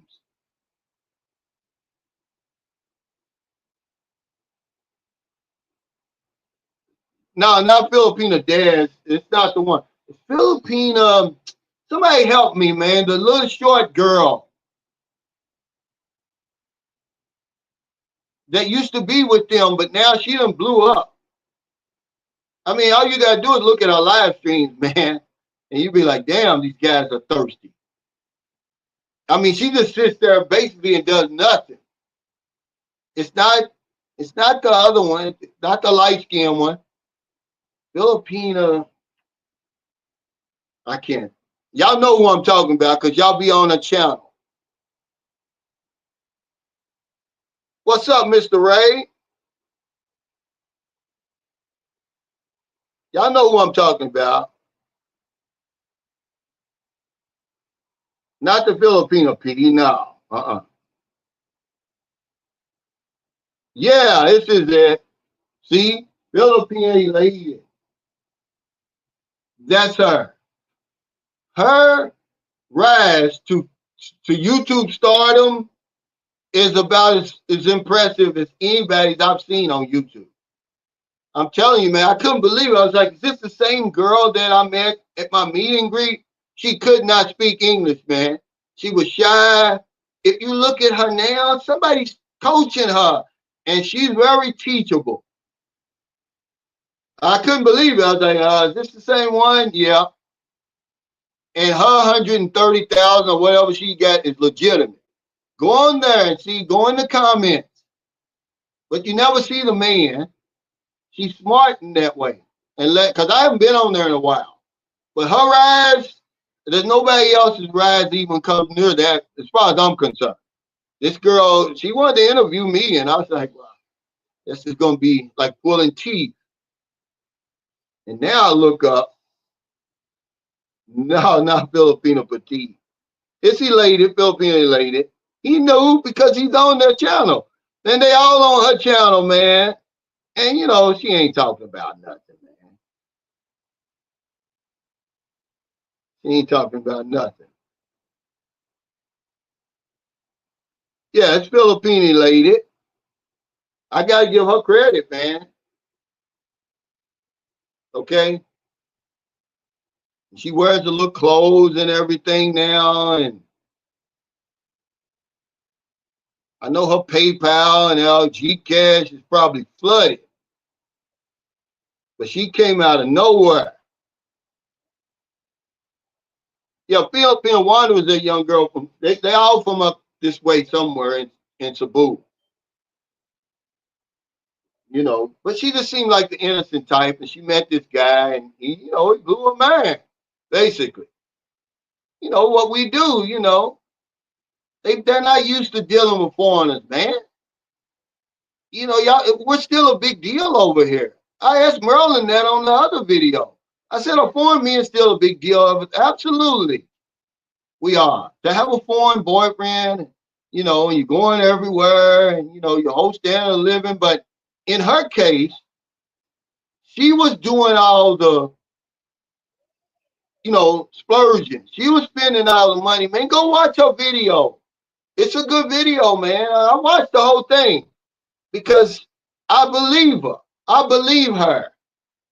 Okay, she's not the type that would lie about something like that. And she's hurt behind it. She's really hurt.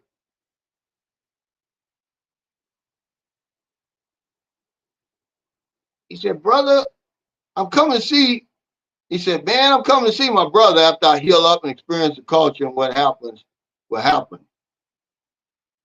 Yeah, most people, man, I've got a video I'm going to put, I'm probably just going to put it on my members only. I did it while I was at Carmel. And I was just talking about, y'all know I made the video, the real reason why people want to come to the Philippines. And I talk about the season of suffering here. Well, somebody in the comments, I guess he lives over here.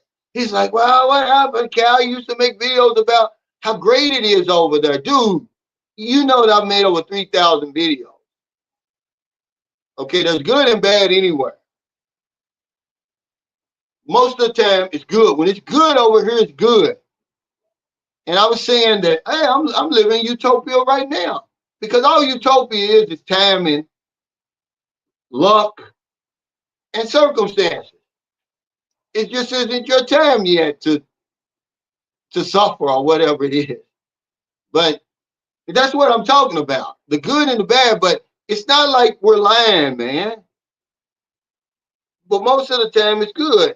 That's what Marilyn said yesterday on the video. She said, every day it's not a typhoon over here, a flooding and all of that.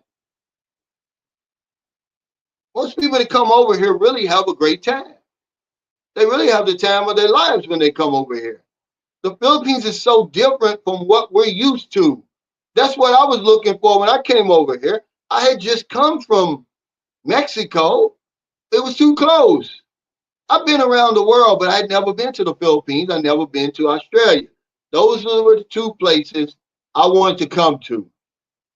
The Philippines was so different, is so different from where I grew up. I said, man, this is it. This is what I need right here. And it proved to be true. I couldn't understand the language for real. I mean, it was so far away, you know, that I just couldn't believe it. I was like, wow, I'm on the other side of the planet. The people were just so friendly, man, so nice. You know, it was just like I told you, I pinched myself enough over here. I'm still pinching myself sometimes. Yeah, I got woke up this morning about 4 o'clock and got my oil changed. I'm pinching myself like, what did I do to deserve this?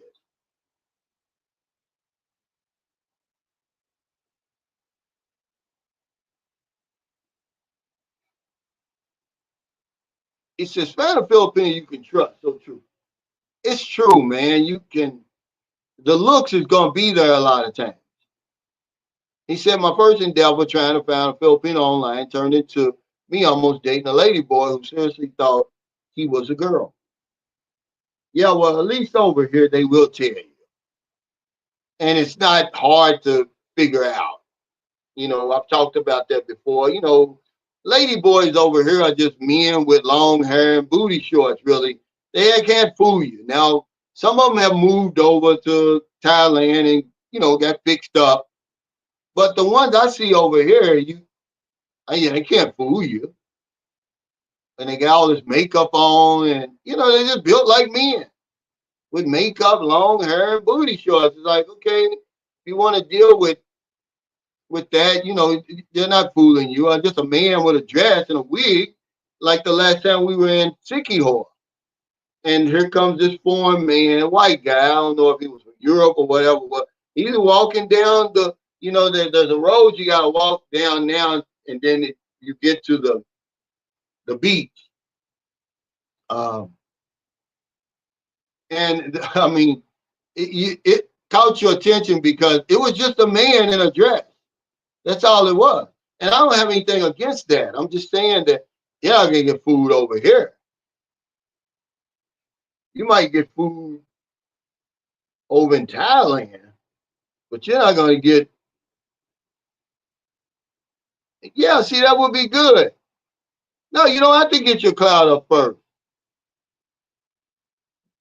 I help people because people help me. See, that would be good for you to come on here. We'll do a video together. Since you're in the Philippines, help. Come to the meet and greet. And then you could talk, you know, we could go back and forth. you might be the guy that I need to replace Moonshine. I'm looking for that person. It's just hard to find, man. You know, Moonshine was one of those guys. They're out there. People who aren't afraid to speak their mind, who have their own point of view and aren't afraid to share it. That's all John was. John was what was a lot of you guys. That's why y'all could relate to him. He was y'all, drinking all the time. You know, John was a real deal, man. Even though John met his girl online, uh, he didn't have to. John would show you how easy it was to meet a woman on the street. He did it with me so many times. I mean, damn pieces, man. He would just make them melt. John would. You know, because, you know, John get a little bit of juice in it, man. And, you know, he'll say anything to anybody. But he sure wasn't afraid to talk to these women over here. John wasn't. And he looked like a speckled egg, what he looked like, you know, with all them, what you call freckles. But, man, John, man, he could get a woman over here. He said, damn, she did shoot up. That she blew up. And when you see her now, you know, she's well put together, the makeup, the clothes, the hair. When I saw her, she was none of that. Yeah, she blew up big. You know, the problem is it's their, you know, they can't act against their culture. The culture really don't allow them to talk about the nitty gritty. When you see that child like the smart Filipina and you see the girl sitting up there or the Filipino P, I've been over here long enough to know that somebody behind there doing that. Man, they would be 1 in 10 million, 20 million over here to be able to talk about stuff like that. You know, out in the open like that, in front of people on a camera. Man, they're not built like that. It's just not them. You know there's somebody behind that, giving them the ideas, telling them what to talk about, and all of that. Now, they've been online long enough that they can do it with confidence now, but that's a dead giveaway. They're acting against their culture. Now, can they do that stuff behind closed doors and around their friends and stuff? Yeah. But can they sit in front of you? They can't do it. That's the only problem that you're going to have when you watch these Filipino channels. They're not really going to talk about anything. The women basically just want you to look at them. And that's what happens. That's why these women channels are so big. We just want to watch them. We don't care what they're talking about. They're really not talking about anything, man, for real. When you get over here, you're not going to be able to use any of that information. Just like they're talking about, oh, yeah, the guys that got 3 years, man. That's not, I can tell you right now, that's not going to happen to you. Okay? That's not going to happen. That's not going to be your experience over here. What your experience is more going to be like over here is you're going to meet some girl online, you're going to come over here, and after a while, you're going to want somebody else. You're going to have the roving eye, and you're going to try to figure out, well, how can I get rid of her so I can go with somebody else? That's what's going to be your experience the first couple of times you come over here. That's real talk right there. That's boots on the ground talk that you're going to experience when you get over here. You're going to have the roving eye.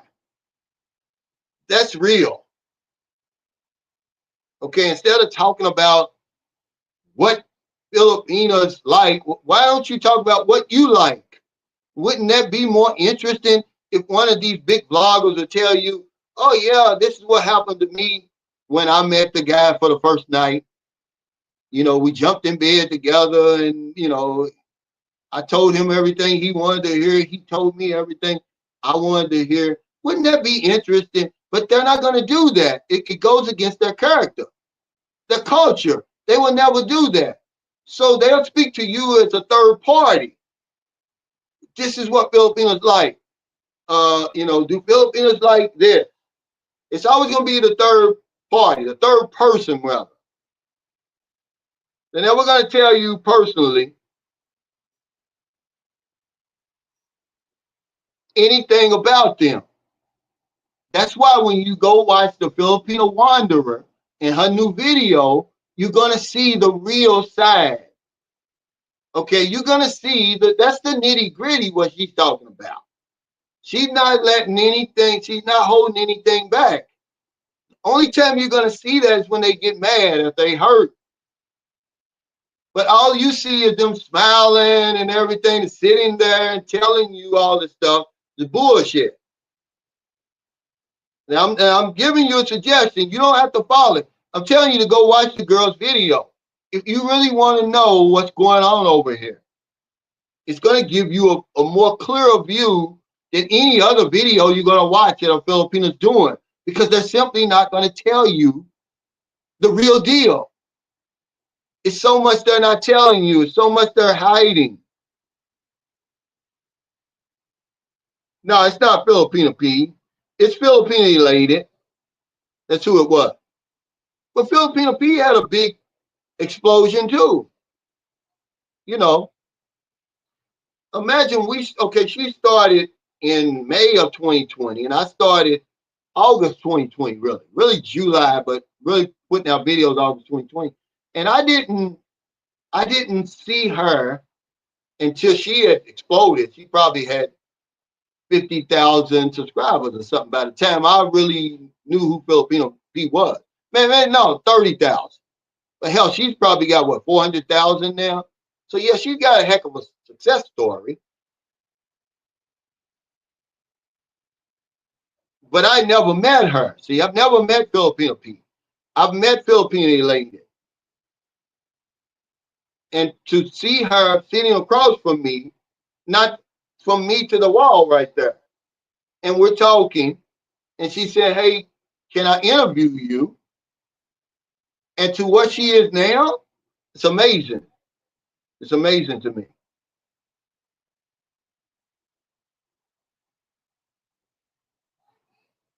He said, my wife worked at the Vampires Club in the 90s. She told me foreigners would come in looking for underage girls. Seems nothing changed.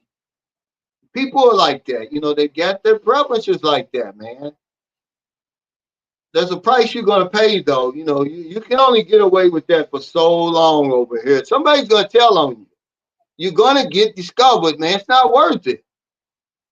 But, you know, when you deal with people like that, they're not in their right state of mind. They're not in their right state of mind. They end up leaving something behind, and they get busted. They think they're committing the perfect crime. They come over here year after year after year, and they do all that stuff, what they do, dealing with these young girls. You saw the guy, what was he from? The Australian guy. Okay. And you see, they stopped him. He was trying to take the Filipinos, there's like 4 or 5 of them. Now, they had been out all night drinking, partying, and everything, but not one of them was 18. He tried to take them over to Bantayan Island, and a concerned citizen called up. Okay, maybe somebody who was at the pier. He got locked up. They took the girls to the DSWD. This just happened this year. Or maybe it was late last year.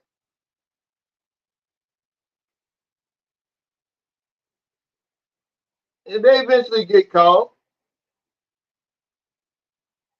But I'm not going to go around, you know, hunting them down,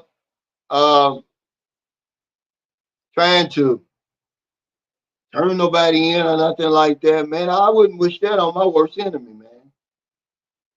You know, I would confront him first. Say, hey, man, you know what you're doing over here. But that he would have to be somebody like my neighbor or something, or somewhere where, I mean, we got something in common. He's at the meet and greet or something. I wouldn't just stop somebody on the street and say, hey, man, you need to do this, do that. I'm not going to do that. That's not me. He said, so it's just a dirt poor. Well, then, well, I mean, what do you mean? I don't want to cause I don't want to use that word. I'll just say struggling. And even if you don't say that, you don't even have to say that. You just say the women on the dating site. And when you meet them, that's going to answer your question right there. Why else would they want you? Okay, let me put this back up here because this is a good, we can talk about this. Why else would they want you, D-Sack?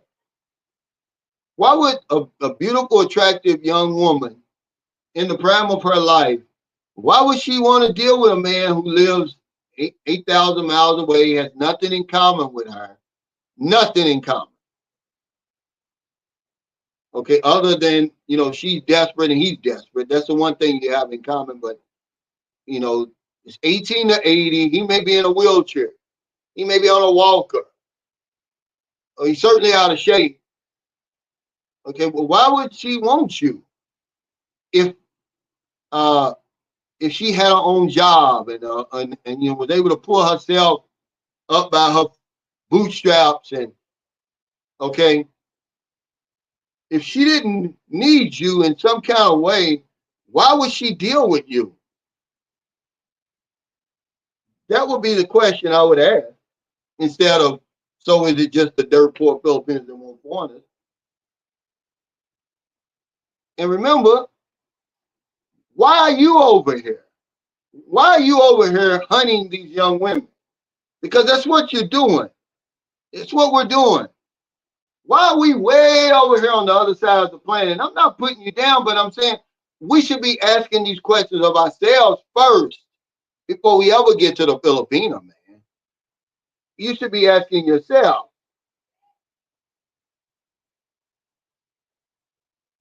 He said an ex is like one of them Chads in the Philippines. When I showed Marilyn the guy, she couldn't believe it. Trust me, this guy is a bum. Okay, he's not getting any attention in America. He didn't even have a job. She's taking care of him over here. He thinks he's a Chad. Okay. When I saw him, I was like, that's who you went crazy over? You should be happy. You should be like, get out of here, man. But you could just see that I'm not picking on him. I'm not picking on you, dude, if you're watching this. I've seen guys like you 1,000 times over here. That's who shows up over in the Philippines. We can't get any attention at home. All of a sudden, we come over here and we become Rico Suave. Oh, every woman wants us over here. We start treating women bad, playing the field, and all of that. This is what happens. All the Philippines does is expose you for who you really are. Okay? That's all the Philippines does. It will expose you. Okay? We don't do a lot of things we do at home because we know we can't get away with it. You don't have the opportunity to do it. You know they're watching, you're limited. You're in the chains, really. When you come over here, they take the chains off and you show who you really are. That's what happens. That's all. So when you see these guys over here, they want a young woman over there. They can't get her, though. It has nothing to do with her attitude.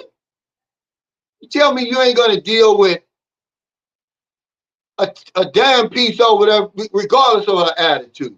And you're 63 and she's 23, you're lying. Because you're going to make that attitude a whole lot better with that money you got. He said, did they ever find the people that snatched Eastman? I'm not really sure. I know they arrested some people that were connected to his abduction, but they never really pointed at anybody and said, yeah, here's the one. It just kind of disappeared from the headlines. And that's kind of what happens over here. Remember the American guy that got killed at the Waterfront Hotel by the rapper over here, the popular rapper over here? You haven't heard any more from him. I think that was over a year ago. The remember the Israeli and his Filipina girlfriend that got killed up there in Pampanga. You haven't heard anything else about that case. You know, it talks about the masterminds and stuff like that, but you never really get a clear. It's kind of like goes into this black hole after it happens. But some cases they do it because some of them are open and shut. Like the 30-year-old woman that killed her 72-year-old American husband. Her and the ex-boyfriend, they killed him because he wouldn't give her an extra 100,000 or something. He basically given the girl all he had. And when he wouldn't give her the other 100,000 that she wanted, they killed him. But they caught her, and eventually she told on the ex-boyfriend. But they eventually, you know, there's one thing I can say about the police over here, and I'm going to tell you why. Because Filipinos, they will tell on you. They don't have that penitentiary mentality over in America. So a lot of cases over here, they eventually get solved because people get involved. The community gets involved. They're not worried about you calling them a snitch and all of that stuff. They don't even look at it like that. They're going to tell what they saw. But yeah, they found out who did that. But a lot of these cases, man, okay, just like the German national, his Filipino wife in Cebu, where they bum rushed their house and they tortured them trying to get the combination to the safe. They eventually killed both of them and threw them into the ocean. Okay, the police tracked down the people, but you don't hear nothing else about that. You know, so it's a lot going on over here, man. I just don't really think that they got a lot going on over here, man. It's 115 million, 120 million people over here. My thing is just shut the fuck up, man. Your own business, man, and enjoy yourself over here. We come over here throwing rocks at the cemetery and the penitentiary. The guy that walking around with that 16-year-old girl, he's throwing rocks at the cemetery and the penitentiary. Don't be a victim when they finally catch up with your stupid ass. You're not a victim, man. You know what you're doing. Okay, then not tell that to anybody. You won't come over here and buy drugs, use drugs, and and all that stuff like that. Then when they catch you and throw you in jail, you want to play like you the victim. It's so much to do over here, man. You don't come over here for that. He said a 22-year-old sorority sister who's the daughter of a CEO isn't going to date a dude living in a trailer in West Virginia. Thank you. That's basically what it is. So when you go to places like Dumaguete, where you get a lot of these, upper class girls who are going to college, they're not looking at you. So guys are like, oh, they don't like foreigners. Because John was like, oh, they don't like foreigners in Dumaguete. I said, yeah, they do. The same women who like foreigners everywhere are in Dumaguete too. But just the ones that you like. Go to that, if you don't believe me, go to Starbucks at any considerable time, like I would say around lunchtime on to the evening. And you see them women in there, man, they ain't gonna look at you. If they do, they cringe you. They're like, oh, get out of my way, you old bastard. They're not studying you. They're gonna come in there probably with some nice looking young Filipino man who comes from a well-to-do family. Because if you walk down that boulevard in Dumaguete, you're going to see new cars, new trucks, and everything like that. So when y'all listening to these channels and they're telling you, oh, you don't need the dating site, they're lying to you. You need that dating site, man. Hey, Blizzard Abroad, thanks for that super. Is that a super stick or super chat? Hold on. I can't see it right now. They're lying to you. You better know who you're dealing with over here, man. Certainly with these women. You'll get your feelings hurt, man. These women are no different, man, than this new generation. Merlin tried to tell y'all about them. Y'all aren't listening. These young girls, if they're not on the dating site, man, don't be trying to pull up on them, man. You're going to get your feelings hurt. They're not studying you. So, yeah, that we've got a certain type of woman that's reserved for us over here who's willing to meet you. She's on Christian Filipina, Filipina Cupid, Cebuans.com, Cherry Blossom, Dating Asia. What's another? Panay Love. Okay, that's where they are. And if you do meet one out here on the street, it's because she's already got a profile online. Otherwise, do you really think that our daughter 19 is interested in one of you guys? She's in nursing school. And when she graduates nursing school, she's never going to need you. They only want you because they need you. She's never going to need you, so she's never going to be attracted to you. Now, would you find a 30-year-old foreigner attractive? Maybe, yeah. Maybe could he come over here and pull up on one of these young girls? Probably in his 20s or 30s, in his prime. You know, because I know an Australian, half Filipino guy that's over here doing that. He don't have a whole lot of nothing. I don't even think he's got a job, but he's got the women, because that's what Merlin said. Yeah, if you don't have money, you got to look good then. But we're coming over here, we're broken down, we're past our prime, trying to hunt down a damn piece over here. And then here's what guys would say. This is how stupid people are, and they don't know what's going on. The real nitty gritty is they'll say, oh, you're settling over there. Man, a 6 over here is better than anything they're going to get in their home country. A yummy 6 over here. Okay, that's just the real deal. Okay, don't think every man that comes over here has got a damn piece. Well, in his, it's all subjective. In his opinion, it is a damn piece. Okay, she's going to check all the boxes. First of all, that she even wants to be bothered with him. He's coming from a place where women don't even want to be bothered. Okay, remember, go see what a 62-year-old woman looks like in America. I'm talking about in the hood, in your neighborhood. I'm not talking about these celebrities and these doctors and, you know, the upper echelon society who's eating good and all that. You don't have a chance with them. We're talking about the 62-year-old woman that you see at Kroger or you see at church on Sunday. Destroy. You know, I'm talking about, I'm not disrespecting the women. I'm talking about compared to what you're going to have over here. Man, come on, y'all got to get real. But y'all living in a fantasy world.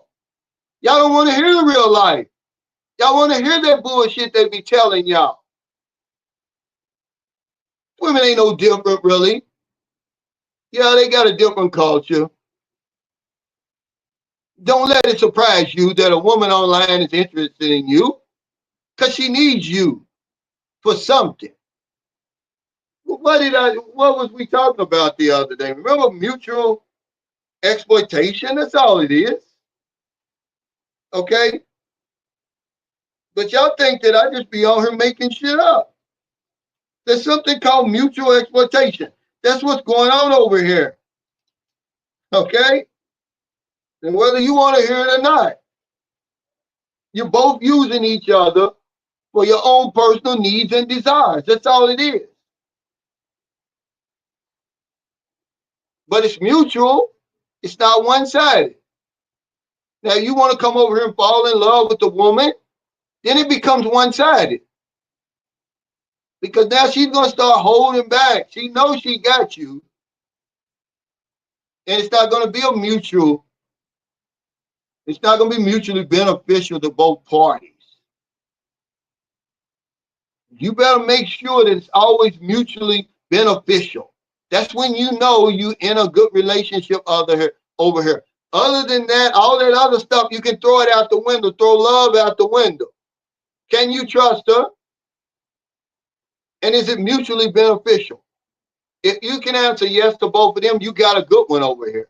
Otherwise, all that other stuff, man, throw it out the window. You listen to these guys. She really loved me. A woman don't love you, man. Yeah, because love is a many splendid thing.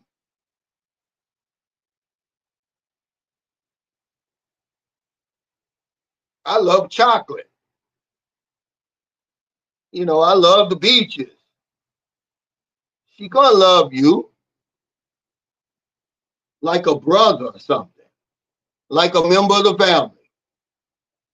You know what woman in her right mind would be uh romantically love a man who's older than her grandfather? It's not happening, man. Just if you come over here and you live in the real world, you can have a great time. But you come over here and this fantasy stuff that you're looking at on these videos, man, you're gonna be sadly disappointed. Are you happy? Is the relationship mutually beneficial? Are you getting out of the relationship what you came into there for? Stop worrying about what the Filipino wants. What do you want? That's why they get us. We worry so much about what they want. You're too afraid to discuss what you want and write it down and put it on paper. So they call it an unspoken agreement. You want the woman to read your mind. If you want to oil change every night, then make sure she knows that. Because she wants the bills paid every time. So you say, okay, this is what I want. I want my dinner at 5 p.m. or whatever it is. I want us to take showers together, if that's what you want. But these women can't read your mind. She knows initially what it is. That's why I try to get Merlin on here to tell y'all, because y'all won't listen to me. Y'all think I don't know what I'm talking about. So I give it to you from her. She said, yeah, we know what y'all expect. They already know. We're easy to figure out. But then now you gotta, you gotta make it a little bit more complicated than that. Okay? Because an open relationship is easy to deal with over here. But yeah, I miss somebody. I'm on here with this old I'm on my phone, so I can hardly get to the comments. The last one I saw was Liz Abroad. But all we're on here talking about is what's too young, man, to be dating over here. Should there be a limit? If I'm a 70-year-old man, you think because I got a pension, I got a few dollars in the bank, that I should be able to date anybody I want? Okay, that nobody's off limits. I'll be able to get to y'all's comments now.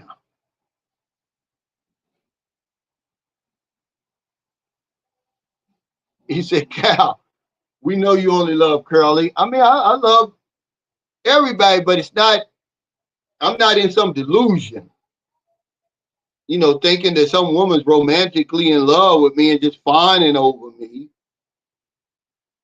At this stage in our lives, man, we don't need that juice. You know that. I'm just saying, I don't want any problems.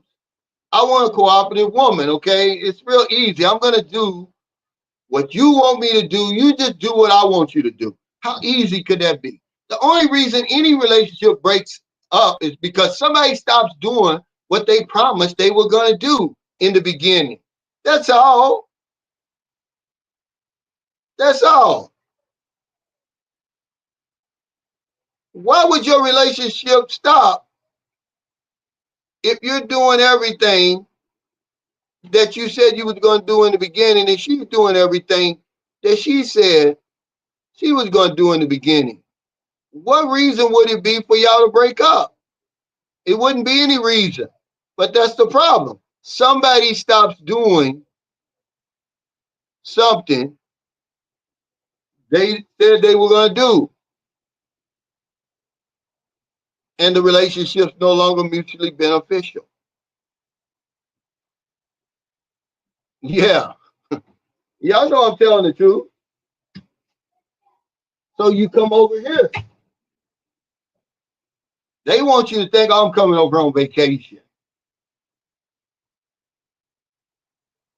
You know why you coming over here? Everybody in the world knows why you coming over here.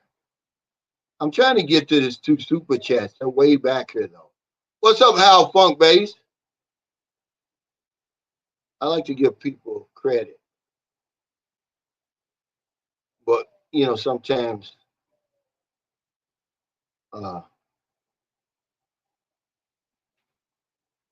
you say you can't blame others for what you allow in life. Yeah, that's true. That's basic truth. Oh, there it is. Thanks, Blizzard Abroad. Appreciate that, man. But we expat, what's this? Expat living overseas. That's his name. Not living in the Philippines. Sorry, man. I was talking about you the other day and what you were talking about. As far as does a woman bring value to your life or chaos? We don't even take time to answer that question. We're literally jumping in bed with women the minute we get off the plane. Everybody knows it's the truth. I'm just saying it out loud. You don't give it enough time. You're putting too much value on the pussy, man. That's what you're doing. Hey, Will, bro, 61, thanks for that super chat. He said, channel support from OG Will, salute. Remember we talked about this on a live stream before. A pussy is nothing unless a dick is stuck up in it. But the minute you get off the plane, you jumping all up in it. Okay? Let it cool down. Cool down, man. It's a proven fact, man, that lust clouds your judgment. Let it ride. Or let somebody else have those problems. Okay, if you've never been to the Philippines before and you know good and well, okay, when I come over, I'm gonna meet. Imagine if you just told the woman, don't meet me at the airport. Just try this. Don't make the same mistake we've all made. Just say, oh, it's okay. Don't meet me at the airport. Now, if she starts on some tangent about, oh, you're meeting somebody else or this and that, then it's proving my point. All she wants to do is fuck you, to try to get you hooked, to try to commit you. Okay, if you just tell, even though you plan on meeting her at the airport, just play with her mind and say, that's okay, I don't want you to meet me at the airport now. Come 2 days later, watch how she acts. Okay, watch how she acts. You know, I'm telling you that you don't have to run out of it. She wants to give it to you, but we run out of it. So she just sits there like, okay, like, and puts it all on you. When all you got to do is just do that. You say, yeah, I'll be there August the 6th, but don't meet me at the airport. And she's going to go crazy. That lets you know, that's the signal that she had every intention of screwing you. Okay? You don't have to run out of it. He said, I wonder if the only one whose girl met, I wonder if I'm the only one whose girl met us at the airport. No. That's the game plan. If she don't meet you at the airport, it's like it's not real. It's all, you know, the script. Remember, guys, I'm the only one that told you. Who else has told you that there's a script over here? And they're all, you know, they all have their script, man. It's a script. They all do the same thing. Could that be a coincidence? Absolutely not. They've got a script. But y'all think I just be on here talking. I know what I'm talking about. These guys don't even be thinking that way because it only happened to me like after the third time. I was like, damn, this is a script going on, being played on me over here. Every woman I meet, it's the same thing happen. We meet at the airport. You know, we go to the hotel. You know, we have the freak off. And then we start living together. And then after a while, she starts talking about, well, marriage or the visa. Or maybe she gets pregnant or something like that. It's the script. And then they take you to see the family and the friends and all that. Then you go back home and you start sending money. But you start sending money at first. That's part of the script too. I got to get him, you know, to where he's sending me money. So then that kind of solidifies her meeting you at the airport and going to the hotel and then moving in together. And then, you know, go to see the family. And, oh, what's your plans for me? Are you going to get the visa? Are you going to marry me? Are you going to buy the house and lot? Maybe she gets pregnant. That's the script. And it's never gonna veer from that script. Then you're gonna go home and you're gonna start sending money back. And you're gonna start calling each other honey. Well, that's the first day. Somewhere in between the time you get in the hotel to the time the airport, time you get in a taxi at the airport to the time you get to the hotel, you get a name change. It goes from Calvin to Honey. It's all the script, guys. I'm sorry. Anybody tells you any different, they're lying. You got 70-year-old men out here telling you that these women are romantically involved with them and love them. And the woman's 30 years old or something like that. Because they haven't looked in the mirror. Okay, they're in denial. He said, Calvin, I just told the chick that she didn't need to meet me at the airport and she flipped out. Yeah, they're going to flip out. This tells you everything that you need to know. Her intentions is to screw you. You don't have to jump over through hoops and all that and act a damn fool and send all that money and stuff over here. Because you're going to spend anyway, and she knows it. But it just goes to show you, man, her true intentions anyway. When they try to act like, oh, they're so conservative, and I'm different from all the rest of them. Tell her you don't meet you at the airport. And all that's thrown out the window. She's going to show you who she is right then and there. Yeah, but you met your girl when you was over here, TJ. Let's be honest now. Of course, she didn't meet you at the airport. She met you wherever y'all met.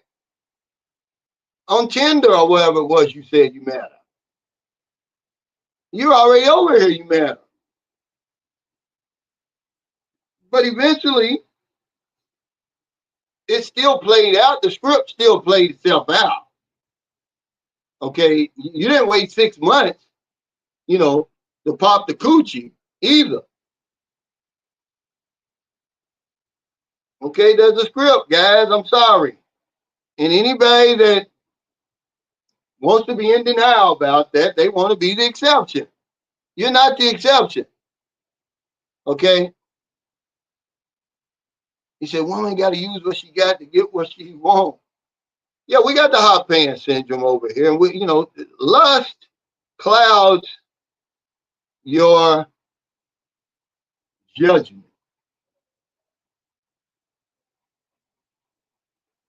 But TJ knows he didn't meet his girl. He met his girl while he was there. Like everybody, like some smart people do. I met Merlin when I was over here. She thought I was in the States. But I was over here.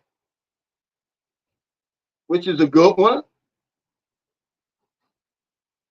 Oh, yeah, he said, it's not true, big bro. First thing we do off the plane is inspect the infrastructure from island to island, city to city. Yeah, right. See, now you see how stupid that sounds, right? When you get grown-ass men talking about the infrastructure in the Philippines, knowing good and well that's post-nut analysis. Now you worrying about the infrastructure. Oh, how's the Wi-Fi? You're not worrying about the Wi-Fi. You're worrying about the wifey. You're not worrying about no damn Wi-Fi when you get off that plane, man. You cut the phone off.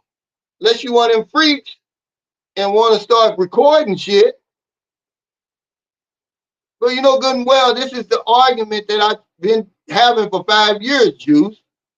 Guys, you know you're not coming to the Philippines for the infrastructure. That's the post-nut analysis. That's what that is. Then you start worrying, oh, I hear them damn roosters. You ain't hearing no roosters, okay? When you got your face stuck all up in the nappy dugout, you can't hear the roosters. You're not worried about the traffic and the typhoons and all that stuff. It never crosses your mind. That's after. You don't even do that before. While you got all that time. You at work, you're on the hamster wheel, you're chatting with her. You got all that time to research the Philippines and find it out. It never crosses your mind. You start thinking after that, after you done, got rid of 10 years of build up inside of you. Now all of a sudden, you're an engineer. You want to know about the infrastructure. She can't even tell you about the infrastructure. You're going to start inspecting buildings and shit. The infrastructure bros, that's what somebody called them. That's true. Well, we turn it to the infrastructure bros. Yeah, this is the only time we be thinking about the damn infrastructure and all that other stuff. But the airport being on time, Filipino time and all that. You're not thinking about that stuff, man. They lying to y'all. They get sophisticated after they let 10 years of nut release. Because that's about how long a lot of these guys, they come over here, they ain't had pussies and pussy had them. And when you tell them the truth, they don't want to hear it. It's true. They married a girl the minute they done got rid of so much stress and relief, they can't think straight. They get married, man, don't get me started. Because I see it over here. Yeah, 10 years of nut release. If you think lust clouds your judgment, try to walking around all that time with 10 years of nut built up inside of them.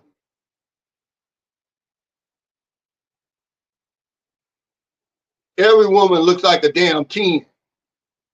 Then once you have a post-nut analysis, she don't look as good. You want somebody else. You get the roving eye.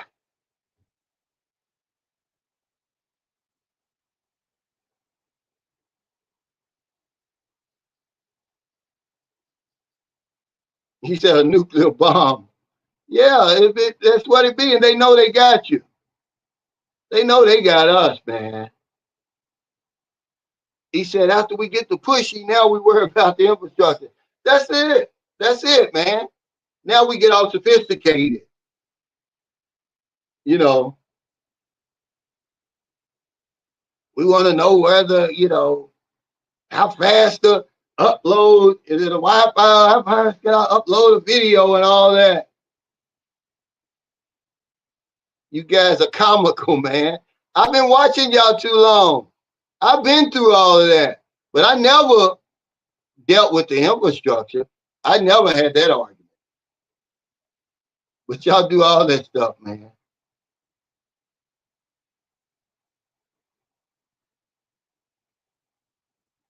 No, I'm sorry, guys.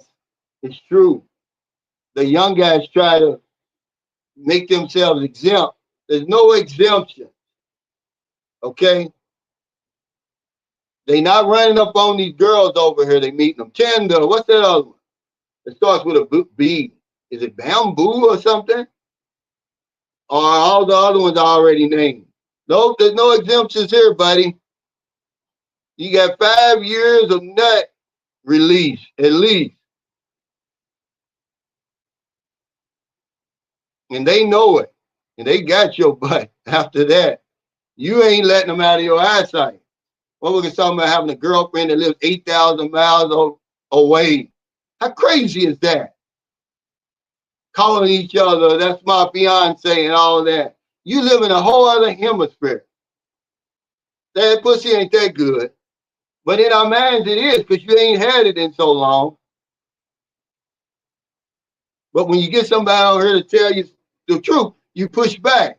Y'all want to hear that other stuff. Oh, it's not that bad over here. I just don't like these women over here. I don't like these modern women and their attitude.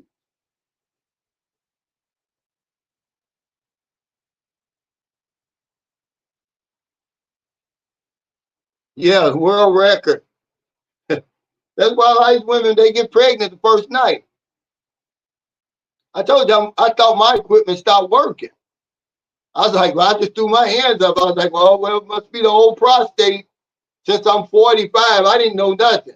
I just knew that, they said when you get 40, you got to get your prostate checked every year. And I was 45 when I started coming over here. And I wasn't into my wife. She wasn't into me. I couldn't even really get it up dealing with her. I just threw my hands up. I was like, well, maybe it's the old prostate acting up. I was done. I came over here. There's a whole other story. I was on 12 cylinders then. But I chalked it up for the old prostate having me problems. He said, I never go without that long. Now, some of these guys do, though, man. They'll tell you the truth. You know, they've been beating themselves so long that the minute they see their hand, it goes down. They can't even beat themselves anymore. That's bad. When you can't even turn yourself on anymore. Moon Dick just draw up like a damn turtle going up back in the shell. It's like, I ain't coming out. That damn hand is too damn rough. Oh, his imaginations get to running all crazy. You looking at the porno and stuff. You're gonna assault your damn self. Yeah, muscle memory.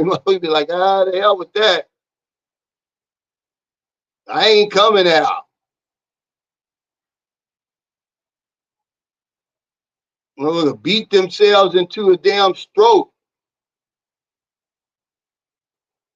He said that's true. Yeah, no, but that's the condition we be in over here. And they know it. The women know it over here. They throw it on you.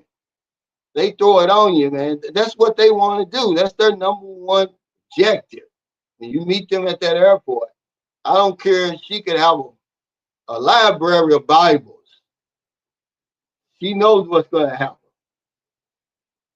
Because I got a friend over here, man, and he's with one of those religious girls. He married her. But she had already been with 3 foreigners already. And I was like, well, where does the religion come at when they doing all of that? It's only when it's convenient for them. I don't want to hear about that.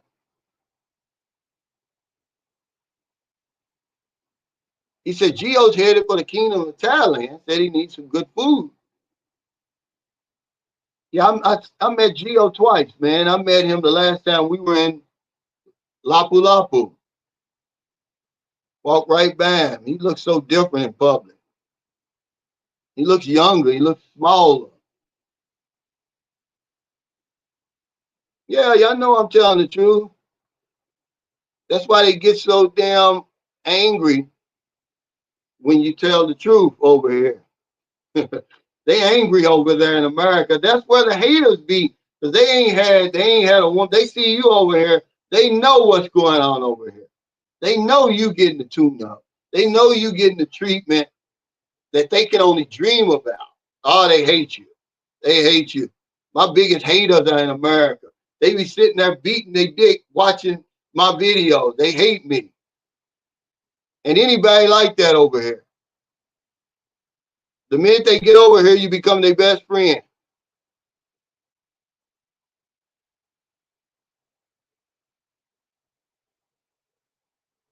Yeah, yeah. They ain't thinking about, man. I be on here, man, having fun. Because you know Colin B, they're not listening to me. Man, when you see that woman, when you get off that long ass plane ride, because you, by the time you start saying the expat prayer, when you're making the descent, the captain comes on and says, Captain crew, prepare for landing. You start with the prayer. You already know now you afraid to stand up because you know, you probably got a boner going on. You know what's going to happen. The long wait is over. Everything Sunshine Shoulder said, Geo, old dog, you don't even know us no more. And then there she is waiting at the gate, got a little bag. Y'all go straight to the taxi. You give yourself that little peck on the cheek, on the lips. It's over.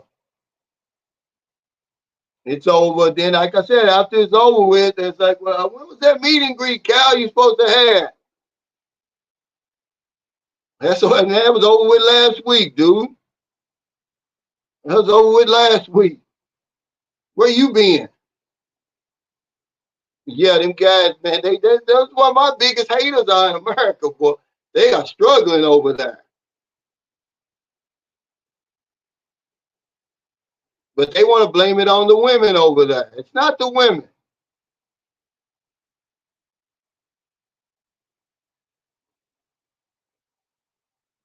The modern women, they say. If you got enough money, hell, they'll turn from modern to traditional. Yeah, it's going to happen. They're going to roll out that script.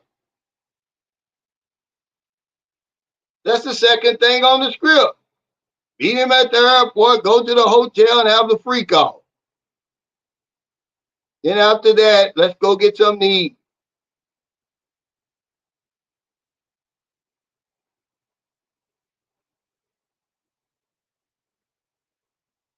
Yeah, that's all of them, though. That's what we were talking about earlier. All the Philippines does is expose us. It tells you who you really are. They take the chains off, the shackles. They become just big time freaks over here. They be on the deacon's board at home. There's no holds barred when they get over here. He says a lot of drag guys over here, both married guys and single. I know. Man, I was reading a report, man. It said something like 1 out of 4 men 20 to 34 have went without sex for the last year. I'm like, what? They in their prime fucking years and they ain't getting nothing over there. And a lot of them try to brag about, oh, men going their own way. We don't need a woman. Bullshit. Yeah, it's true. They be mad at damn such your shoulders. I gotta beat myself to death. Look at him over there. And then they'll start, telling lies about you. And he says crazy work. Yeah, but you think I'm playing, boy, guys, it's something about Filipino bloggers and Thai bloggers. They hate us because they know we live in the life over here. Nobody else goes through what we go through, man. They hate us over here because they know there ain't no more fantasy for us. That's why I got to go to bed with myself again. Then the thought of marrying a damn robot don't seem so bad. They get to thinking. How much is the down payment on that damn robot? Can you get financing on the damn robot? They gonna go to the bank and buy the damn robot. Then they're gonna start, like we were talking about before, looking for a used robot. Gently used. He said, yeah, I'm pissed off after 3 days. Yeah, they going, man. Why you think, man? Look in these comments of these vloggers over here, man. You will see the anger. You know, you'll see the anger of these guys. Yeah, he said, got a whole generation of OnlyFans. Yeah, they going to the bank like they buying a car. They gonna get a robot finance. I'm tired of sleeping with by myself. And I'm not dealing with these modern women over here. I'm gonna get me a damn robot.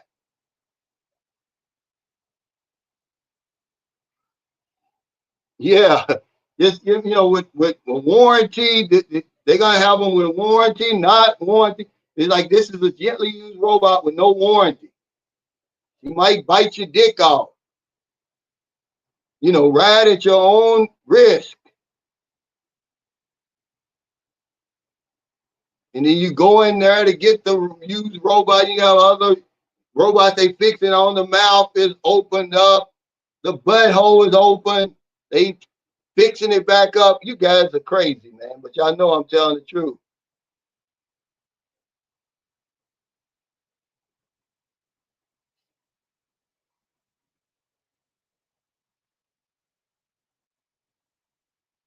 I wish I was. He said, tell themselves they don't need a woman until they find themselves in a pool of tears holding back the years. Yeah, we'll lie to ourselves. We'll brag about it. I don't need a woman, I'd rather be single, a guy said under my comments with me and Merle in the interview. I'm like, yeah, you a damn lie. You probably hoping Maryland just opens up a little bit more to get give you something else to imagine.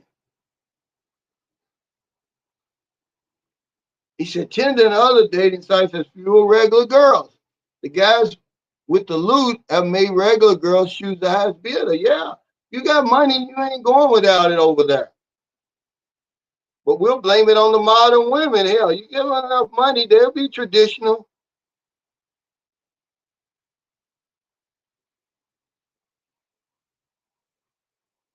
But thank y'all, man, for your super chat, super stickers, all your thumbs up, all your support for Sunshine Shoulders. It's Sunday, man. I got to go to the grocery. I'm waiting on this technician, man. My damn air conduit went out. It happens in threes, man. My water line, now my split air con unit. But we run the damn thing 24/7 for the last 3.5 years. It finally shut down, man. Depending on what he say, I'll probably just buy a new one, man. I ain't gonna have a choice. He said robots come with a less headache, man. But I ain't taking no robot out on a date. He said they won't buy LaWanda dinner, but we're sending an unknown Filipina enough to build a damn house that they'll never eat a meal in. Yeah, this is crazy, right? I ain't spending nothing on these modern women. That peekaboo game over here, man, is a beast. What's up, Dave? It's my buddy Dave Mean. Thanks for that super chat. He said, hey, brother Cal, beat your life. Hope all is well. Looking forward to another trip there and spend more time with the girl and travel around. Hello, 8,000 Mile Club members. Yeah, I know you about ready to retire. Congratulations, man. Hell, get off that damn hamster wheel. They don't appreciate you anyway. They don't appreciate you guys, man. Some of you guys watching now can retire today. You don't even have to go to work on Monday. They don't care nothing about you, man. A lot of them be glad to see you gone.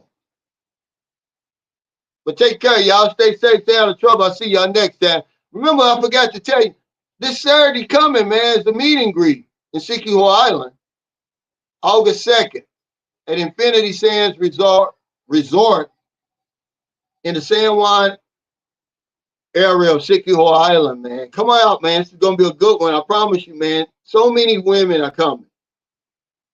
We're going to have a whole bus load coming down with us, I promise. And here's what I did. I rented Gladwin's van, and I already paid for it. We're going to take a tour. We're going to do the Sikiho Island tour, but it's first come, first serve. We're going to do that on Friday. It's going to be nice, man, right on the beach. And then after that, man, you know, go get, the next day we can meet on, I forgot the name of that beach. It's one of the nicest public beaches in all the Philippines. Really nice, guys. And then you can bear witness to what I'm saying. Some of you guys like those European women. You're going to see them over there. G-string bikinis and all. It drives the locals crazy. But yeah, also, they're giving us a break on the rooms at the Infinity Sands Resort. I don't get paid for this. We have the meet and greets of these places to try to help the businesses. But this is a slow time right now in the Philippines. So I see y'all on Saturday, man.